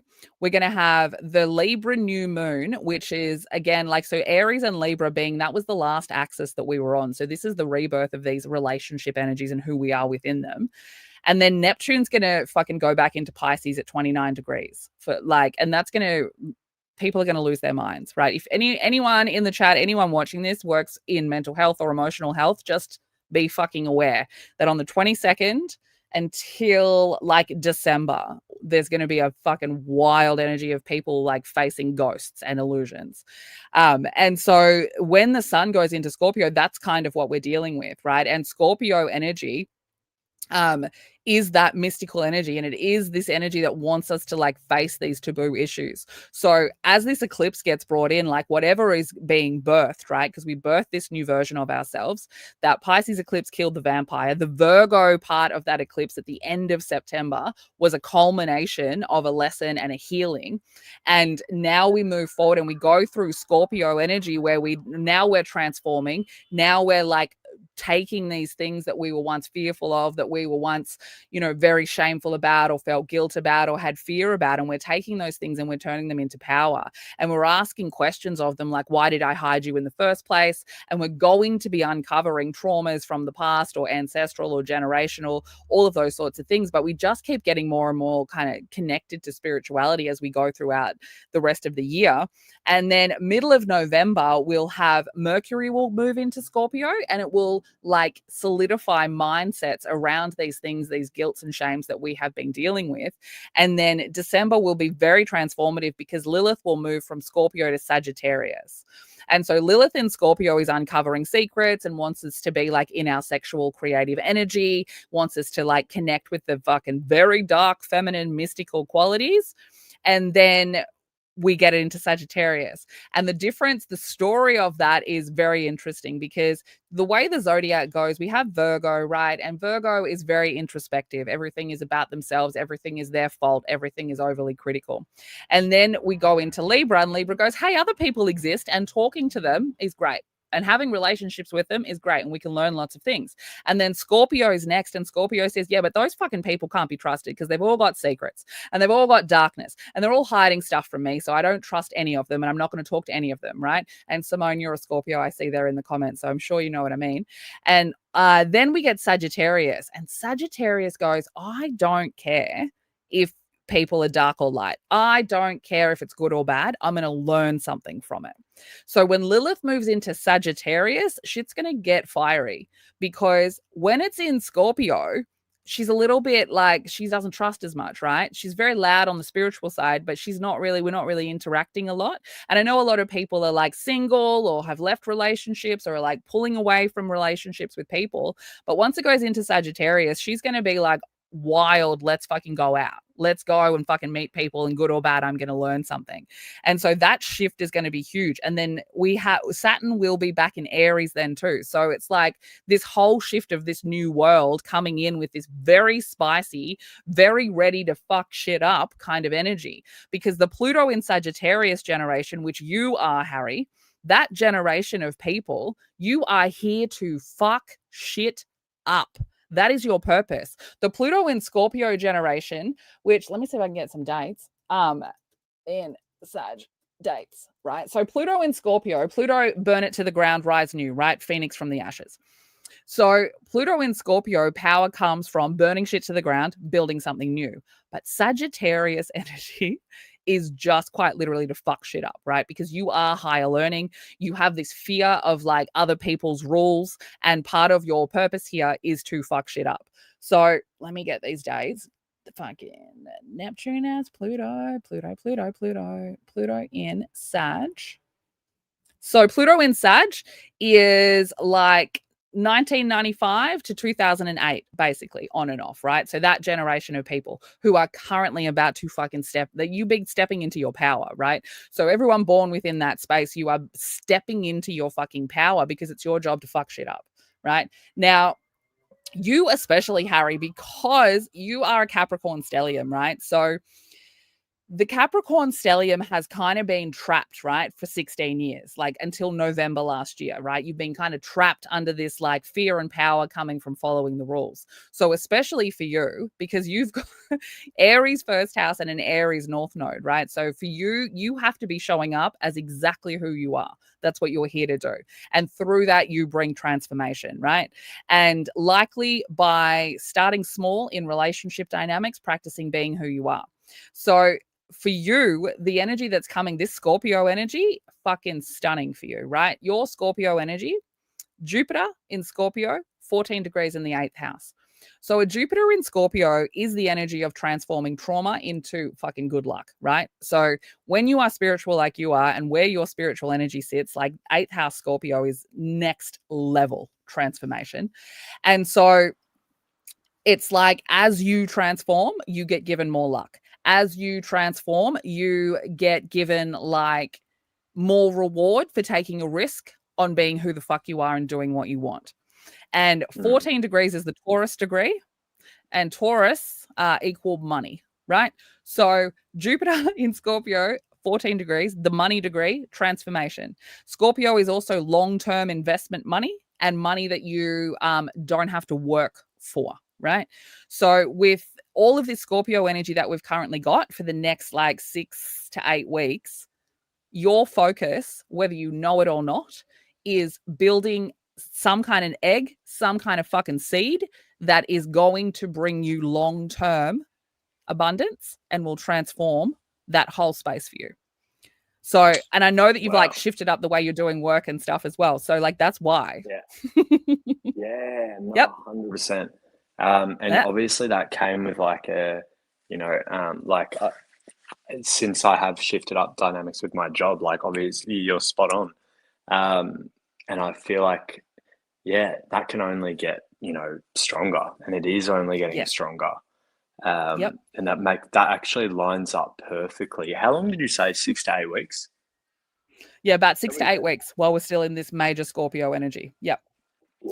And there are a number, I think it's like the 22nd of October and like the 25th or 27th. But within that period of time, so from like the 20th until the end of October, is some insane Scorpio energy. I will tell you the fucking dates on those because you need to know. So what one of the things, like your chart, this is where like I look at the chart and it fucking reads in one way and it reads in another way. Like one of the things that you are transforming, which is where this good luck energy comes from, you are transforming like the trauma from like the past, right? Like from, and the fact that you say that there are women who are your spirit guides, right? So because your 8th house in Scorpio is at 4 degrees, which is related to the Cancer degree, which is related to the family, right? The ancestral women is what it's really related to.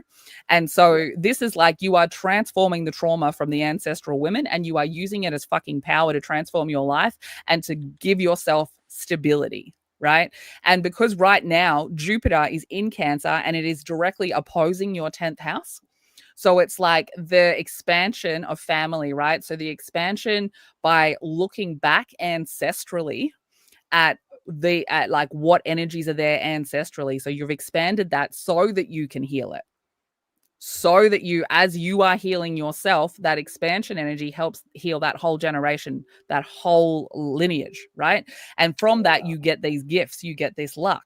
And so it's why everything kind of like has been a roller coaster, especially with you got a 12th house in fucking Pisces. So be more magical, right? But like that component with the North Node there, like you are blindly heading towards your future. And because your other Pisces energy is your Uranus in your 11th house, groups of people, right, they have had to transform because where you are going, where you are blindly going, they couldn't be there. There was whatever fucking reason you don't get to know it, that's hidden from you. But trusting it and making the decisions that you've made is the right thing to do. And so that moon that we just had, that Aries full moon in your first house at 7, like yours is at 7 degrees. The moon happened about 14 degrees. So not quite on it, but close enough.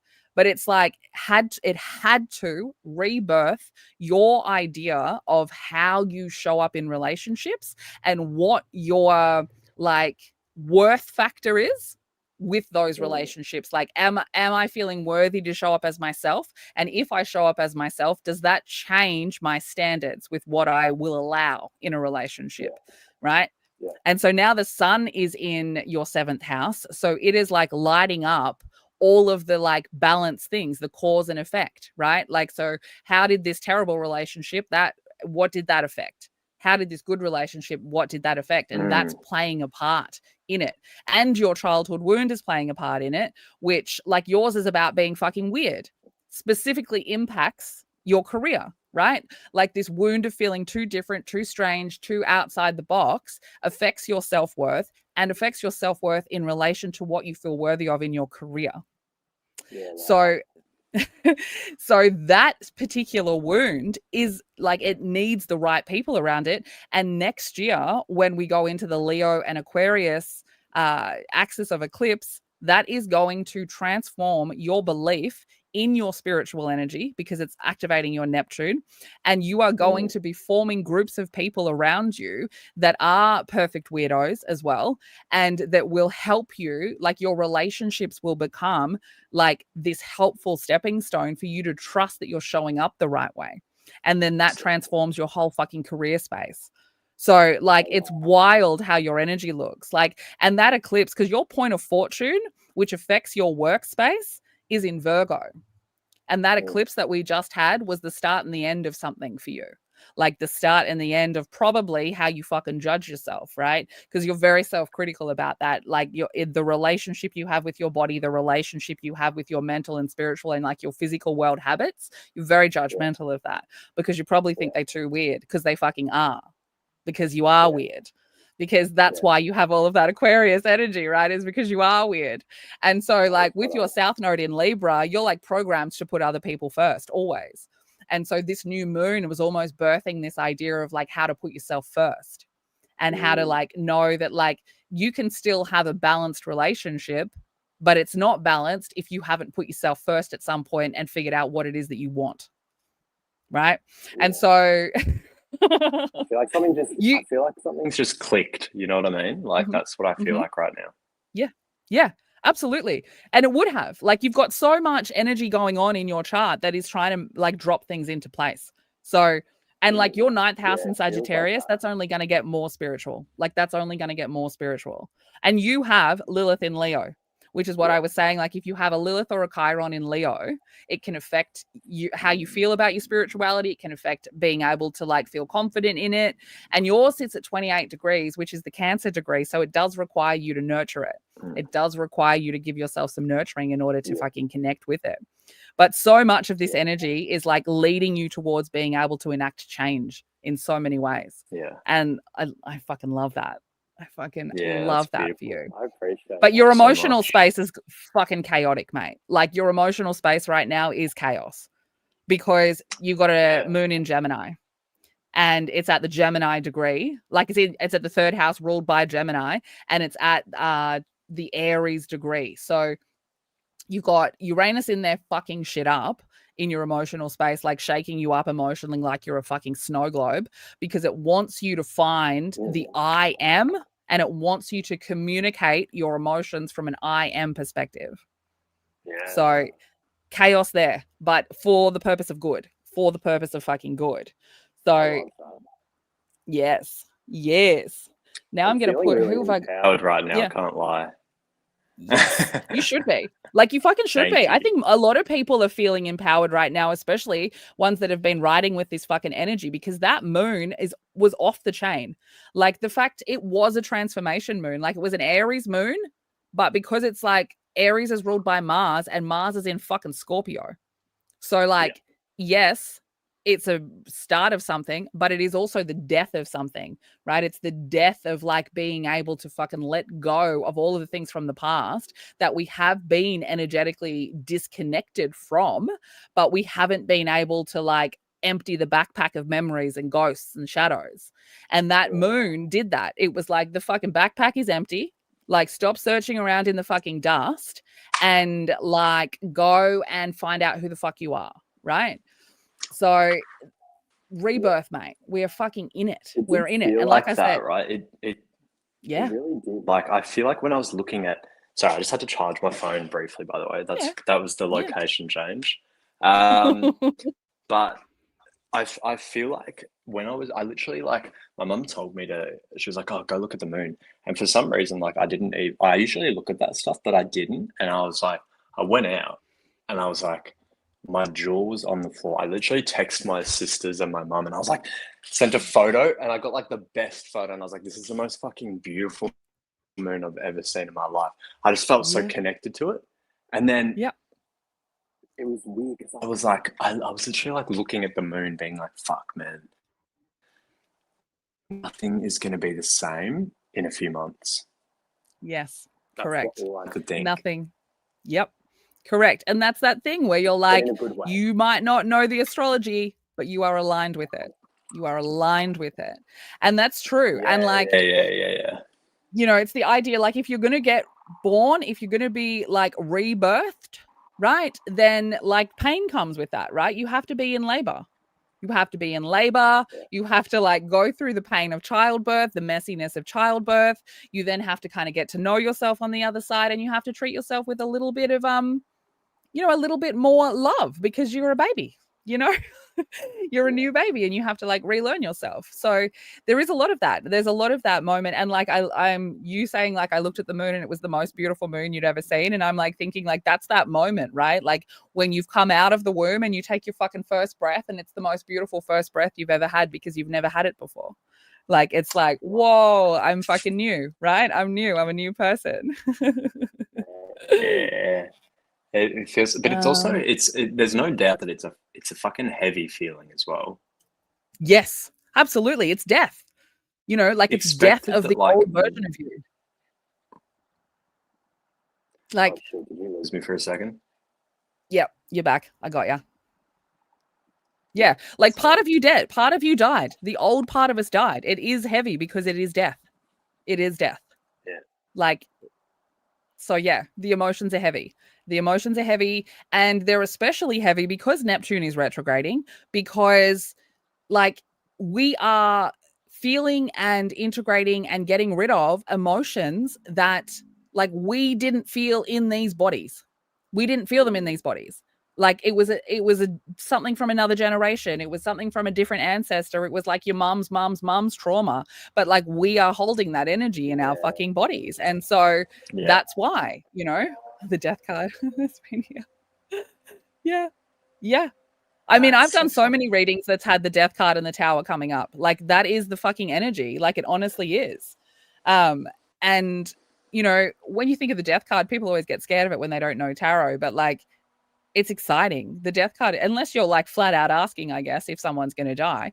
But otherwise, it's fucking exciting because it's the end and the beginning, right? The end and the fucking beginning. And it's like finally being able to judge things correctly and finally being able to see things correctly and really, truly fucking knowing like who the fuck you are. So it's, you need the death, right? Like you need the fucking death. And let's bring on the fucking new versions of us. Like we're in between the fucking transition of time. So we do need to be a new version of us. We just do, right? Now I've got your birth date up here, Farm Tribe. If anyone has any other medium related questions about going to their intuition from Harry, he's going to have to pop off in a couple of minutes. So please pop them in the comments now and we will ask him. Otherwise, you can follow him, the boy medium. You can always come and message me. He is still doing private readings, but I know he's probably fully booked up. But, you know, you can still send through a message and he can pop you on a list and let you know. But yes, if you would like to have a reading with Harry, who would be the only medium that I would recommend, please make sure you either get in contact with me or give him a follow. Okay. So...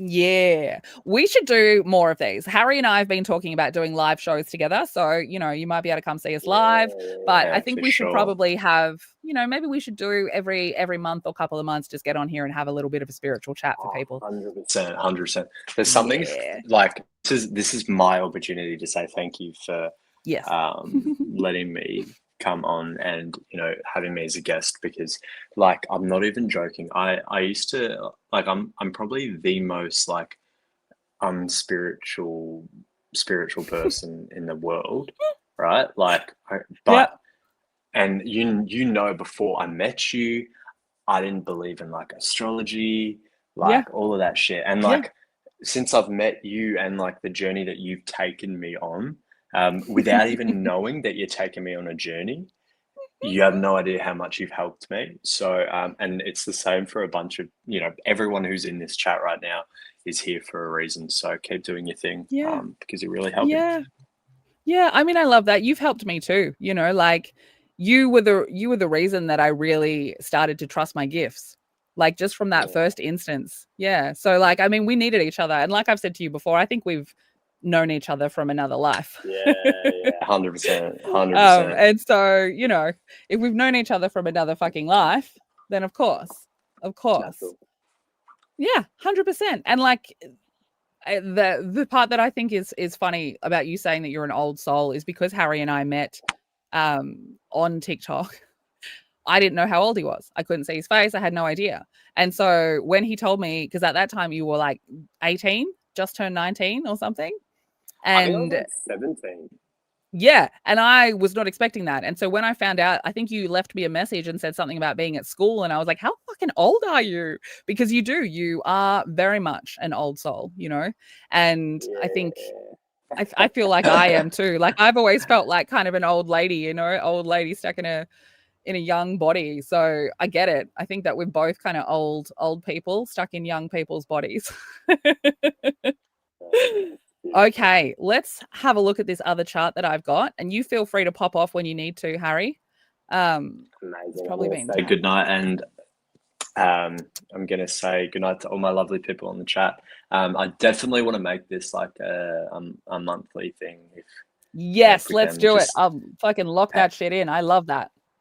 Yeah, for sure. Thank you so much for having me. I really appreciate everyone and their questions and hearing my stories and hearing other stories as well. And I love you all, and hope to see you big love to all you again very soon. Sending lots of thanks, love, guys. Harry. Thanks. Okay, who have I got? I've got, where are we? Dun, dun, dun, dun, dun. Let's just go through a few of these. Right, I've got this little Aries. I love Harry. He's such a sweetheart. Okay. Aries farm tribe. Okay, my friend, Jesus Christ. You are in for a few very interesting years, okay? This new moon literally was like rebirthing just your whole concept of like how you allow yourself to speak up for who you are as a person. Very much related to like finding confidence in expressing yourself, okay? Which makes a lot of sense. You've got the last eclipse that we had in Virgo activated your fucking childhood wound and your 9th house. So if you were having some weird fucking spiritual shit, that's because your whole journey with that eclipse, right? So the first Virgo moon we had at the end of August, I think it was the 22nd, that was at 0 degrees of Virgo.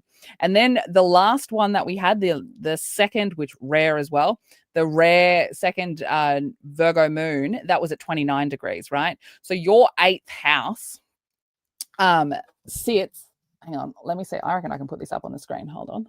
Let's see. How's my fucking technology skills? Technology skills on alive. Let's see if I can. But so your 8th house is Virgo at 3 degrees. And then your 9th house is Virgo at 29 degrees. And so because of that, you would have definitely gone through some kind of spiritual transformation, right? And it was trying to heal your fucking childhood wound. And yeah, see, there's your chart there. So now I can talk about it and we can see it. Hang on, I put it over there. Yeah, there we go. So like, and your Chiron's at 2 degrees, right? So you went on this journey from like the end of August until the end of September.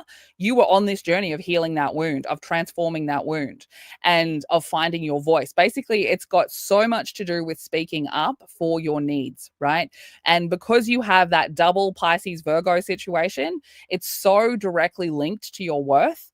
And you would have gotten some really fucking harsh lessons because your 3rd house in Pisces sit at 29 degrees and Saturn was there retrograding for a really fucking long time. And that's a crisis degree. And when it's Saturn and it's a crisis degree, there is a lot of lessons coming through. There's a lot of things needing to be learned. There is like a pressure of time to like get stuff done.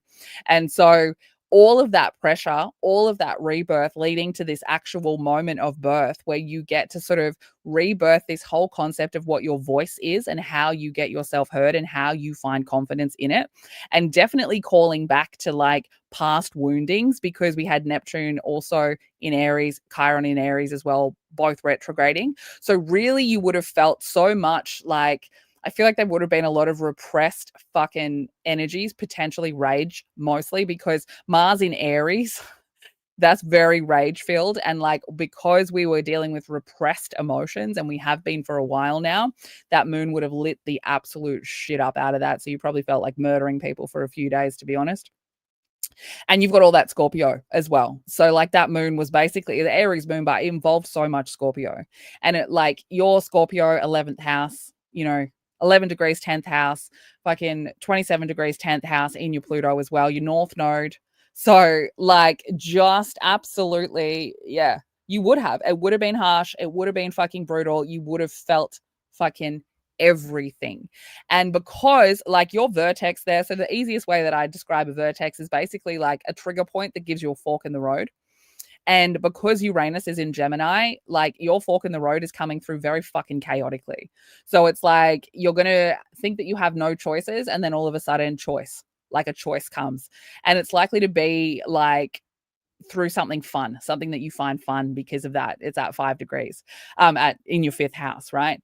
So fun is definitely a way for you to access your voice because Gemini rules your 5th house.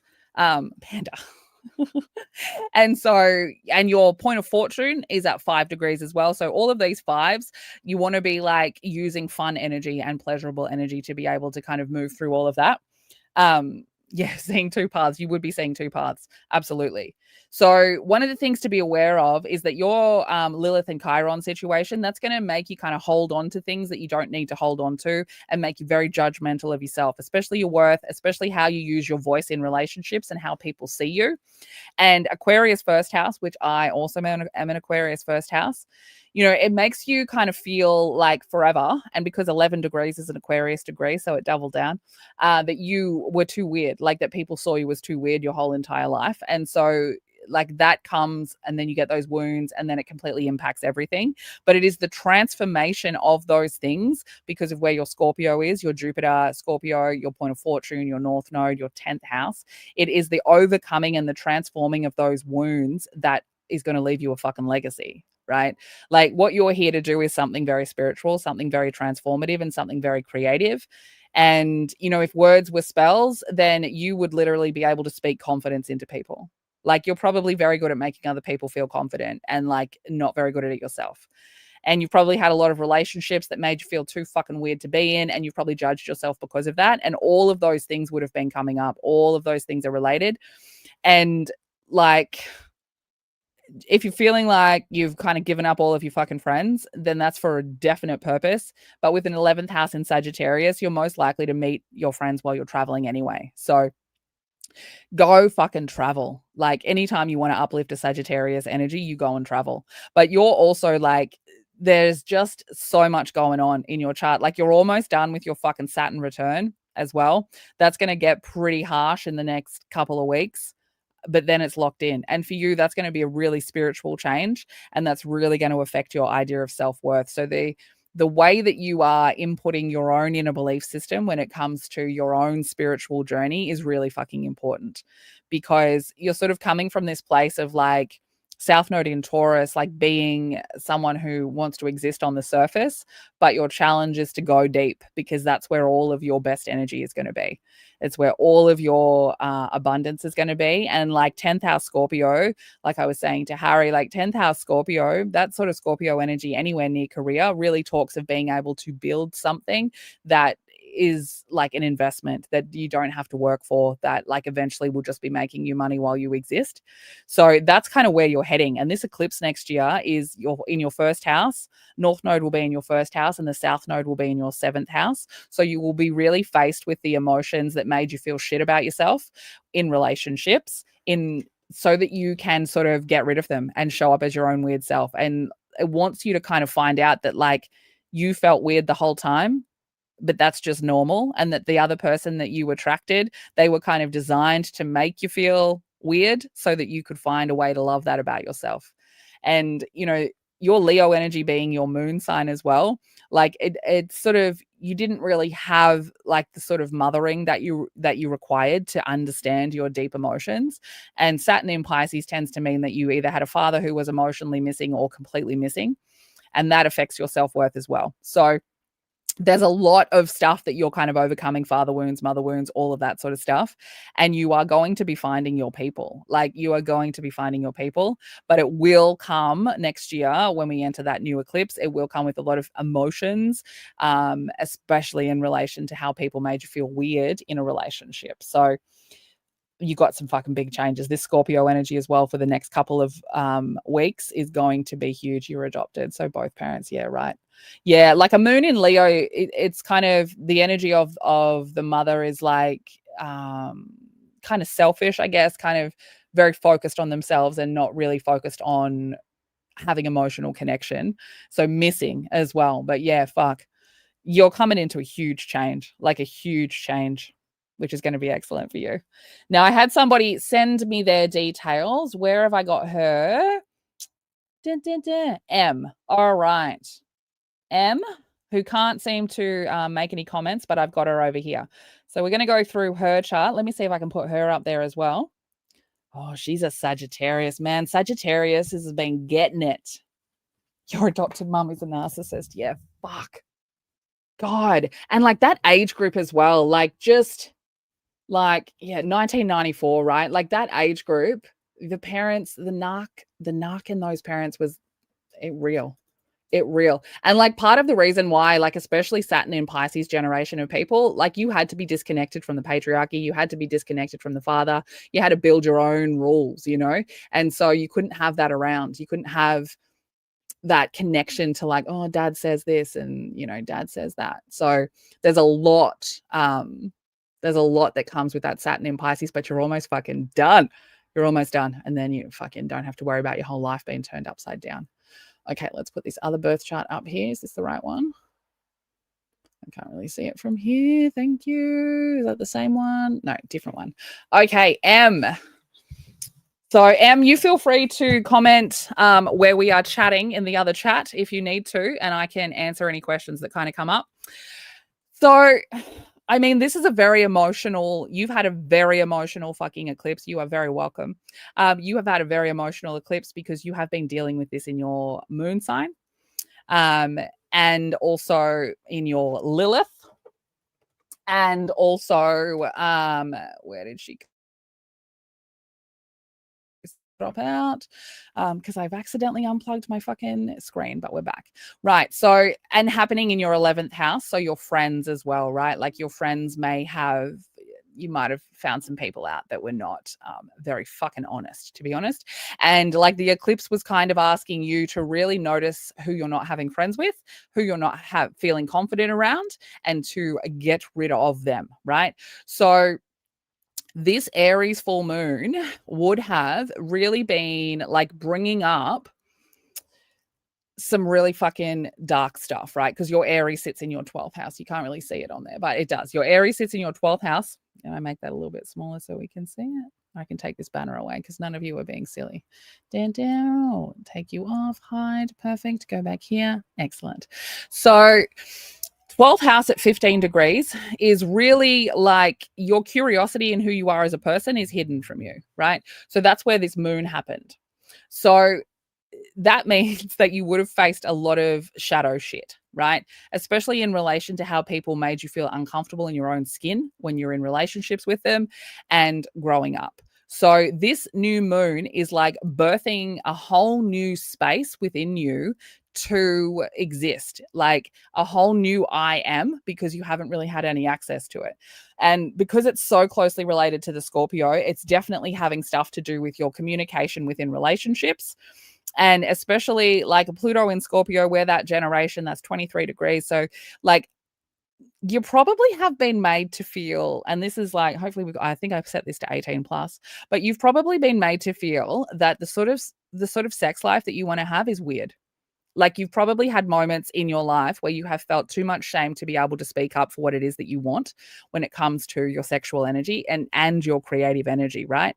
And so part of what this moon is rebirthing is almost trying to kill that fucking shame so that you can just exist as who you are. Because if you were here at the start, I was saying that like there is, you know, when you are disconnected from your creative energy, your sexual energy, your feminine energy, like you have a really hard time finding what your spiritual self is. And so much of this eclipse and this new moon is like birthing this new version of you that shouldn't feel shame and doesn't need to feel shame about who they are. And like, you're not the only one. Like a number of my clients are going through this like rebirth of this acceptance of who they fucking are and what their needs are. And especially like a lot of women, right? Because right now with Lilith in Scorpio, it is like women trying to pave their new path with getting to know who the fuck they are, right? And like you've got Jupiter expanding your masculine energy as well. And so it's like repressed emotions are like trying to find a way out. And like there is a strictness to how you speak about your emotions, and you likely don't speak about your emotions with anyone that's not very close to you. And all of your relationships that you would feel safe in would be that way. Like, you're not sharing yourself with anybody unless, you know, you are very emotionally connected with them. And again, that comes from your wounds, right? Chiron and Leo, Lilith and Pisces. And that's like not wanting your creative energy to be seen, not wanting to be seen as who you are. Lilith in Pisces, I have that placement as well. And that really attracts a lot of fucking awful people into your life to sort of learn that you've given way too much of yourself to other people, which as a Sagittarius woman, you definitely fucking have. You definitely fucking have given way too much of yourself to people and put other people first constantly. And part of that is like probably why you've started to withdraw, and you've probably had some time when you've like really not been around a lot of people, because you're sort of being asked to like pull that back in and give it to yourself right now. And like, your Sagittarius energy being huge like that, right? Your North Node, 21 degrees, that is the Sagittarius degree, and it's in your 8th house. So there is so much transformation that comes through this acceptance of your energy. And part of that, which would have been blocking you from your spirituality, is that Sagittarius, especially in women, comes across as like a very masculine energy. And you tend to find that Sagittarius women have a really weird relationship with their feminine energy. And this moon is kind of birthing a new relationship with you and your feminine energy. So let it kind of come through, right? Let it show you what it wants to do, and be curious about it, because it will be this new energy that you haven't really experienced much. And especially with a Saturn in Aquarius, because that's going to be affected by the eclipses next year. Like, you'll have a new job, hands down. Like, if you're looking for a new job, like in the next 3 years, you'll have a fucking new job, right?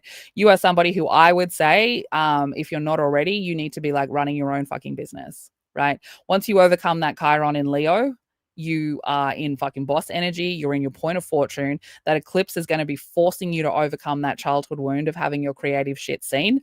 So you're very likely, I would say, to be wanting to be your own fucking boss.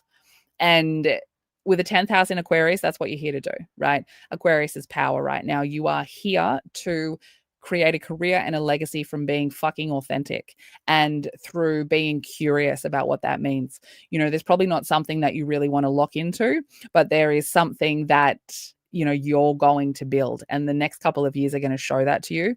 And if you are feeling right now like a bit empty in a lot of places, you kind of fucking are, because that Pisces eclipse in your moon sign at 10 degrees, right? 10 degrees is a Capricorn degree. So there is so much like heaviness, father wounding, and like with a Saturn in Aquarius, you know, that kind of shows me that you experienced your father as like, there's a couple of ways now these days that we've got all these neurospicy diagnoses, but either your father was like neurospicy, or was like just very logic based and very kind of flippant and like here and there with who they were as people. And that affects how you build your inner belief system about who the fuck you are. And then your mother, when you have a moon in Pisces, it's a number of things, right? There is a lot of spiritual energy that runs through your mother line, especially with all of that other Scorpio energy.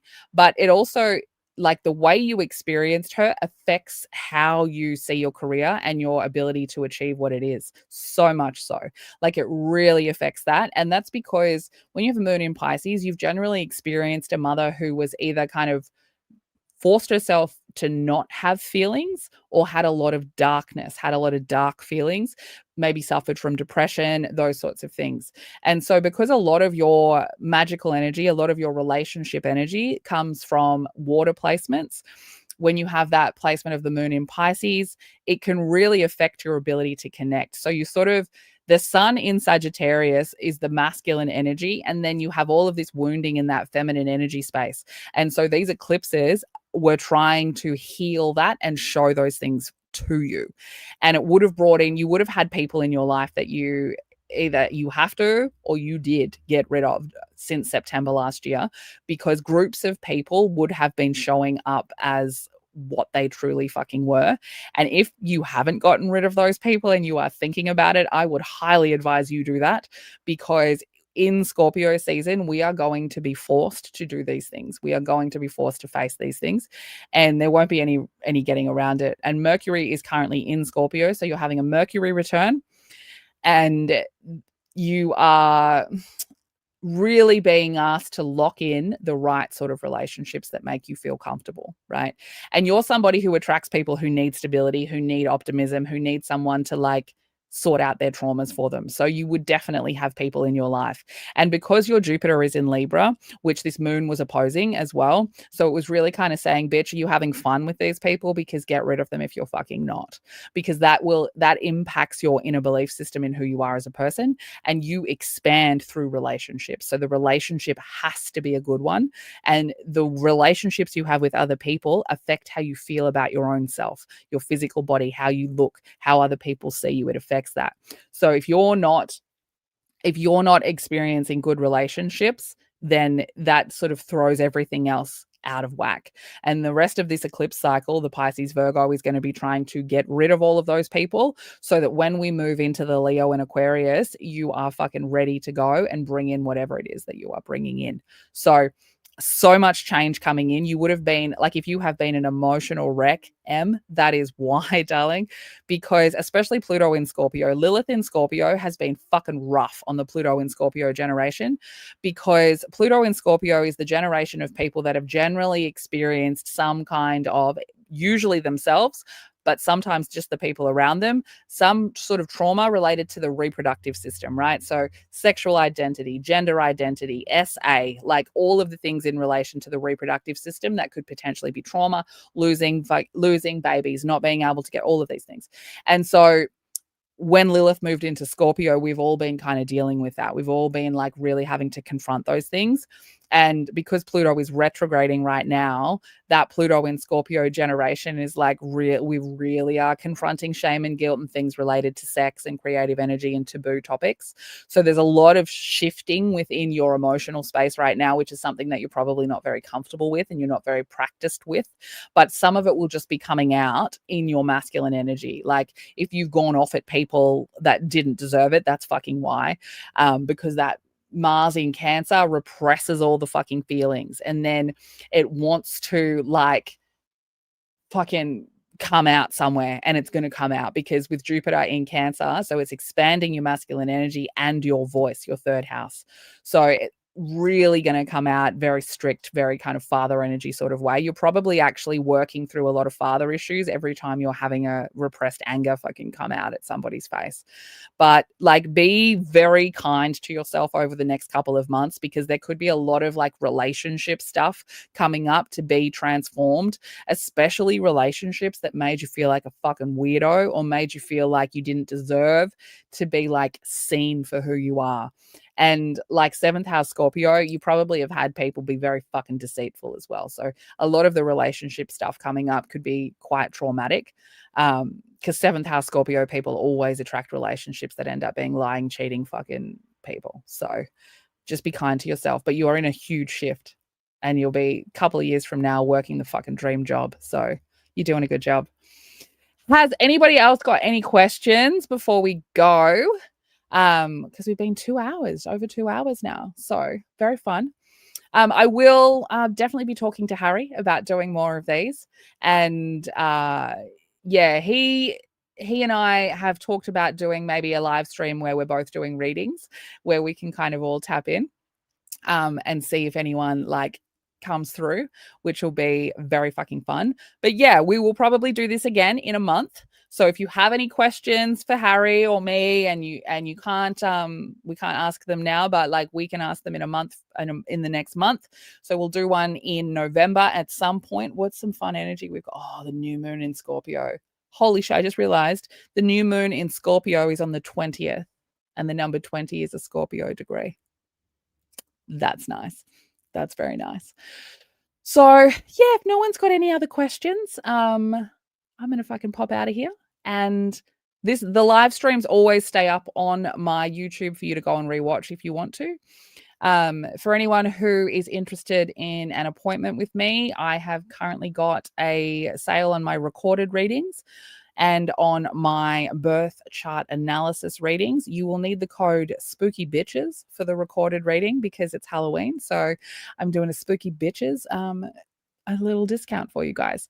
Yeah, so anything that you want to ask me, feel free to send it through in an email, in an inquiry. I'm happy to. I like it when people send me through weird spiritual questions because I can make a TikTok video about it and it's like you've helped me make content. So I really do like that.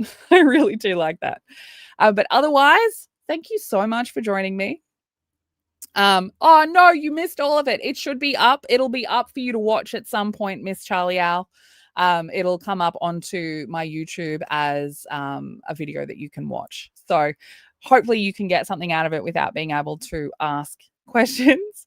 But yes, thank you all so much. Thank you, Jen. Thank you, Jess, for sharing your stories. Hopefully we can get some more stories moving forward. I really fucking enjoy hearing from you guys, especially like in my DMs, in my emails. I love it so much because, you know, it's that feeling that we talked about of, fuck, I'm the weird one, you know? And the more that we can find our community of weird people, the better. I have a Discord as well. You can find that in my link tree, that you can come and join us bunch of fucking weirdos over there talking about weird shit if you want some more friends that are weird. And yeah, I will see you on TikTok and I will see you all next month for the other spiritual tea. And I'll get Harry on and it'll be fun. We'll have a fun time. So thank you all. Big love to all of you. Stay fucking weird. Always face the shadow and get yourself into a witchy, magical, sexual kind of mode for the next couple of months because that's the energy that we are promoting. That is the energy of healing. That is what the universe wants from us. And check where your Scorpio placements are because that shit is fucking empowered for the next month. Okay. So stay weird. Big love. I will see you around. And thank you so much for being a part of the spiritual tea with me and Harry.